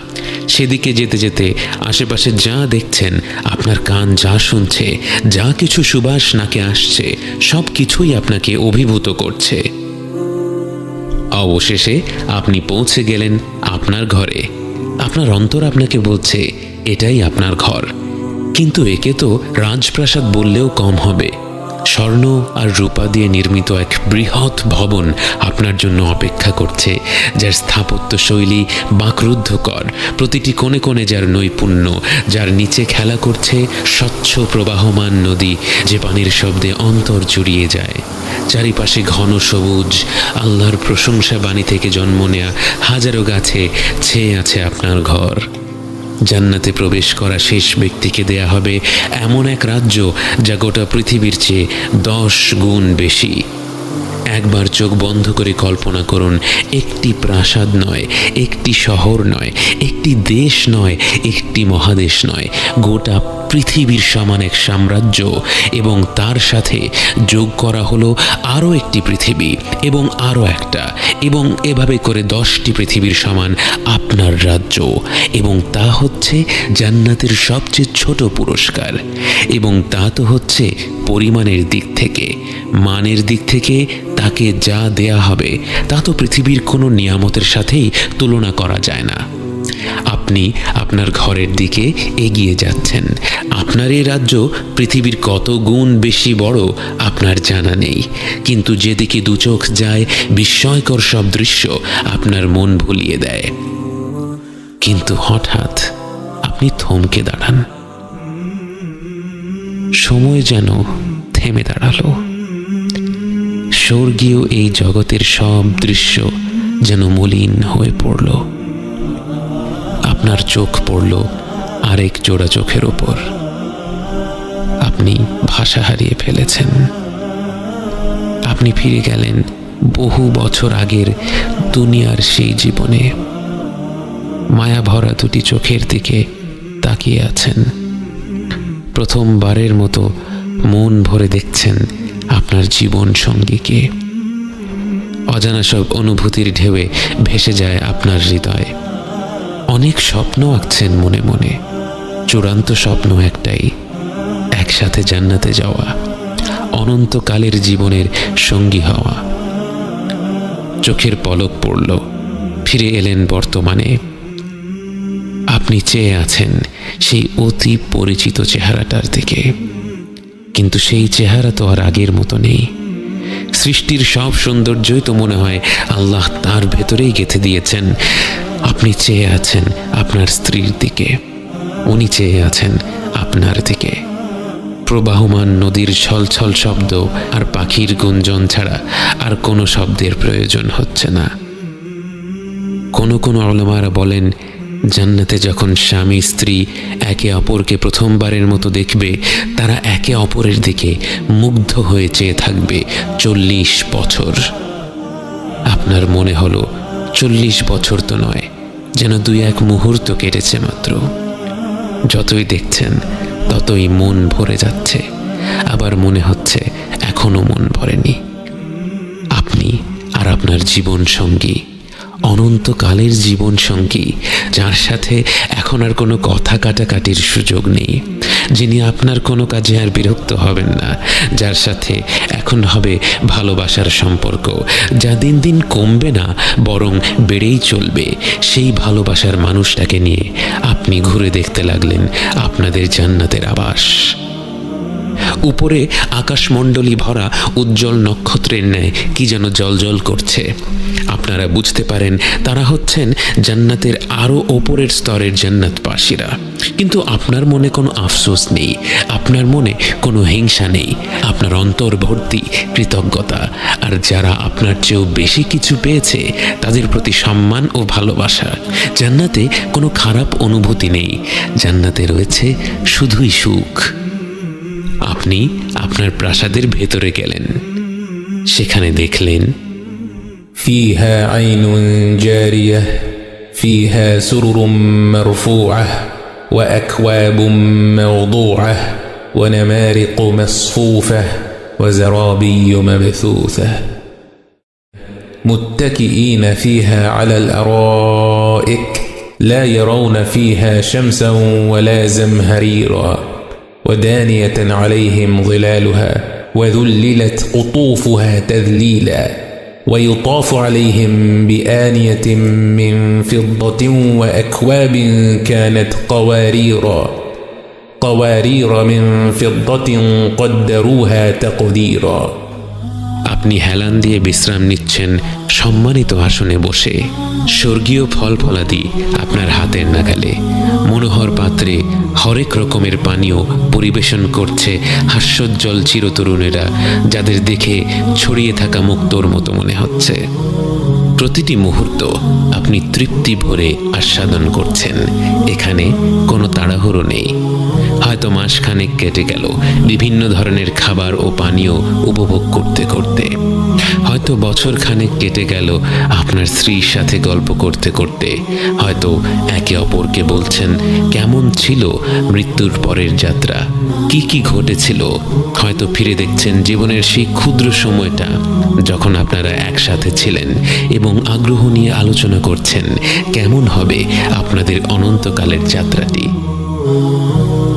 স্বর্গীয় খাবারের পাশাপাশি আপনার জন্য রয়েছে পবিত্র হুর, যাদের সম্পর্কে আল্লাহ তাআলা বলেন, فيهن خيرات حسان فبأي آلاء ربكما تكذبان حور مقصورات في الخيام فبأي آلاء ربكما تكذبان لم يطمثهن إنس قبلهم ولا جان فبأي آلاء ربكما تكذبان متكئين على رفرف خضر وعبقري حسان فبأي آلاء ربكما تكذبان تبارك اسم ربك ذي الجلال والإكرام। যদিও দুনিয়ার জীবনে এমন একটি নিয়ামতের কথা শুনলে আমাদের মনে নানা প্রশ্ন জাগে। জান্নাতে কোনো খারাপ অনুভূতি নেই। আপনি ফল ফলাদি উপভোগ করলে যেমন আপনার স্ত্রীর সে ব্যাপারে কোনো আপত্তি থাকবে না, আপনি হুরদের সঙ্গ উপভোগ করলেও আপনার স্ত্রীর সে ব্যাপারে কোনো আপত্তি থাকবে না। এবং তিনিও আল্লাহর কাছ থেকে যা যা অজস্র নিয়ামত পাবেন সেগুলো যেমনই হোক না কেন আপনার সেগুলোর ব্যাপারে কোনো আপত্তি থাকবে না। আপনারা একে অপরের জন্য খুশি থাকবেন এবং প্রত্যেককেই আল্লাহ যার যার প্রকৃতি অনুযায়ী নিয়ামত দিবেন এবং তিনি আল আলিমুল হাকিম। কিন্তু জান্নাতের পুরোটা সময় তো আপনি শুধু আপনার আবাসেই কাটিয়ে দেবেন না।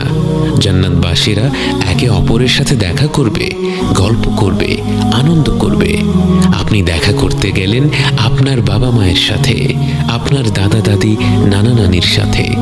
পরম আনন্দের এই মুহূর্তের সবচেয়ে অদ্ভুত বিষয়টি হলো জান্নাতে আপনারা সবাই সমবয়সী। কারণ জান্নাতে সবার বয়স পৃথিবীর 33 বছর বয়সের সমতুল্য এবং সেখানে কারো বয়স একদিনও বাড়ে না। আপনারা সবাই মিলে অনেক অনেক গল্প করলেন। গল্পের মাধ্যমে জানতে পারলেন আপনার পূর্বপুরুষেরা কিভাবে প্রথম ইসলাম গ্রহণ করলো, কিভাবে তাদেরকে ইসলামের দাওয়াত দেয়া হয়েছিল।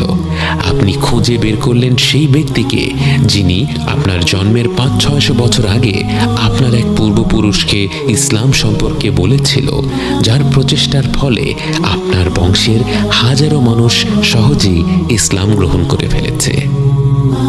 জান্নাতের রয়েছে একটি সুক বা বাজার, কিন্তু জান্নাতের বাজারে তো ক্রয় বিক্রয় করার কিছুই নেই, বরং সেখানে মানুষ যাবে একে অপরের সাথে দেখা সাক্ষাৎ করার জন্য।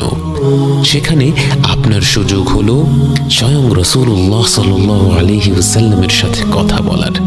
যদিও তার সাথে কথা বলতে চায় এমন কোটি কোটি জান্নাতবাসী রয়েছে, কিন্তু আপনি তার সাথে মন ভরে কথা বলার সুযোগ পেলেন, কারণ জান্নাতে সময়ের কোনো অভাব নেই। আপনি গল্প করলেন আবু বকর, ওমর, ওসমান ও আলী রাদিয়াল্লাহু আনহুমের সাথে।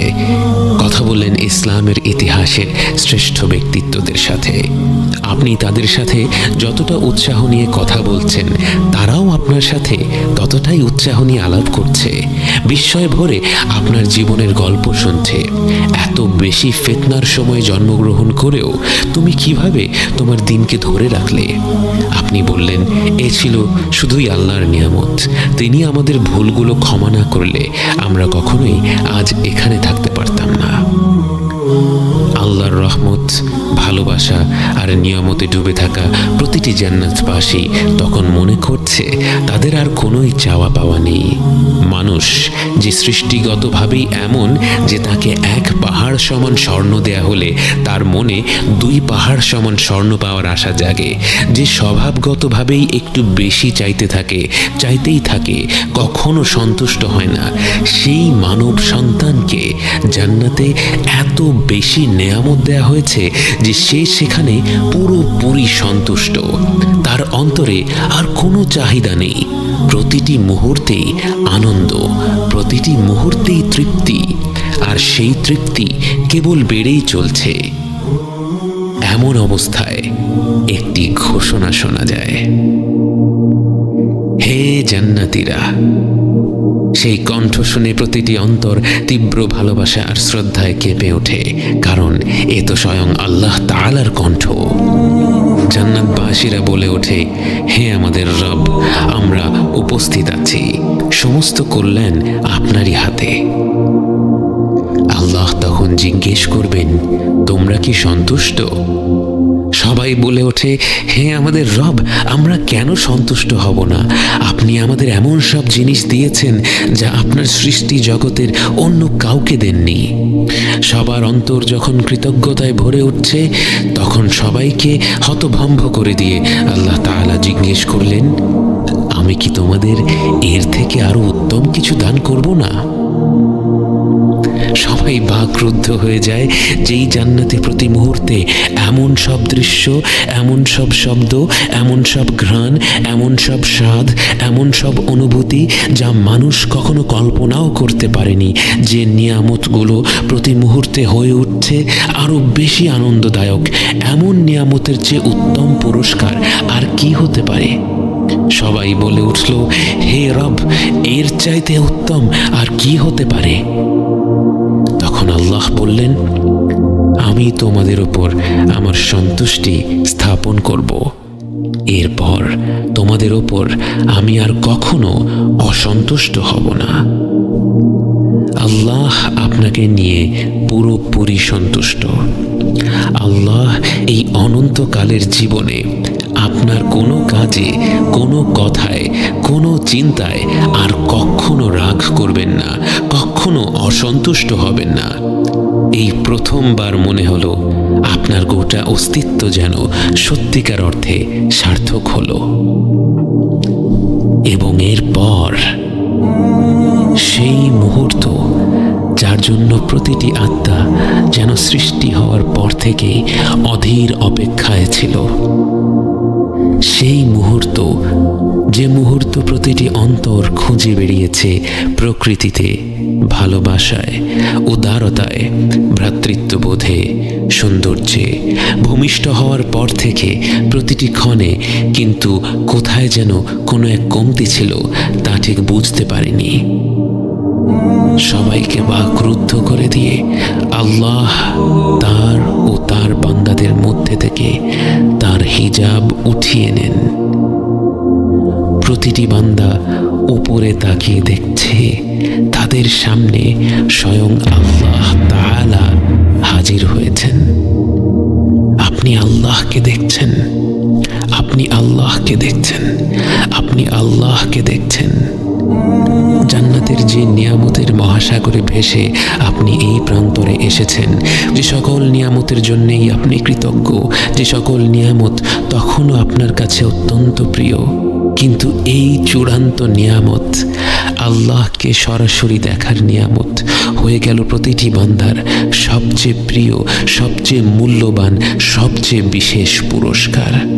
আল্লাহ যুল জালালি ওয়াল ইকরাম, যিনি মর্যাদা ও মাহাত্ম্যের অধিকারী, তার কর্তৃত্বের কাছে যেন ভাষাও মাথা নত করে ফেলে, এবং সেই মুহূর্তে সবাই জীবনের এই দীর্ঘ যাত্রার অর্থ বুঝতে পারে এত প্রতিকূলতা পেরিয়ে, এত ভুল ভ্রান্তির পর, এতগুলো ধাপ পেরিয়ে, এতভাবে নিজের অন্তরকে সংশোধন করে, জীবন ও পরকালের পরীক্ষাগুলো পার করে এই গন্তব্যে পৌঁছানোর উদ্দেশ্য আসলে কি। এক নিঃসৃত তরল থেকে জন্ম নেয়া মানুষ, যে এত দুর্বল, এত অসহায়, এত ক্ষুদ্র, আজ সৃষ্টির প্রতিপালকের সামনে দাঁড়িয়ে তার এতটা নিকটে তার পরিপূর্ণ সন্তুষ্টি অর্জন করে কোনো প্রকার বাধা ছাড়া তার সাথে সাক্ষাৎ করছে।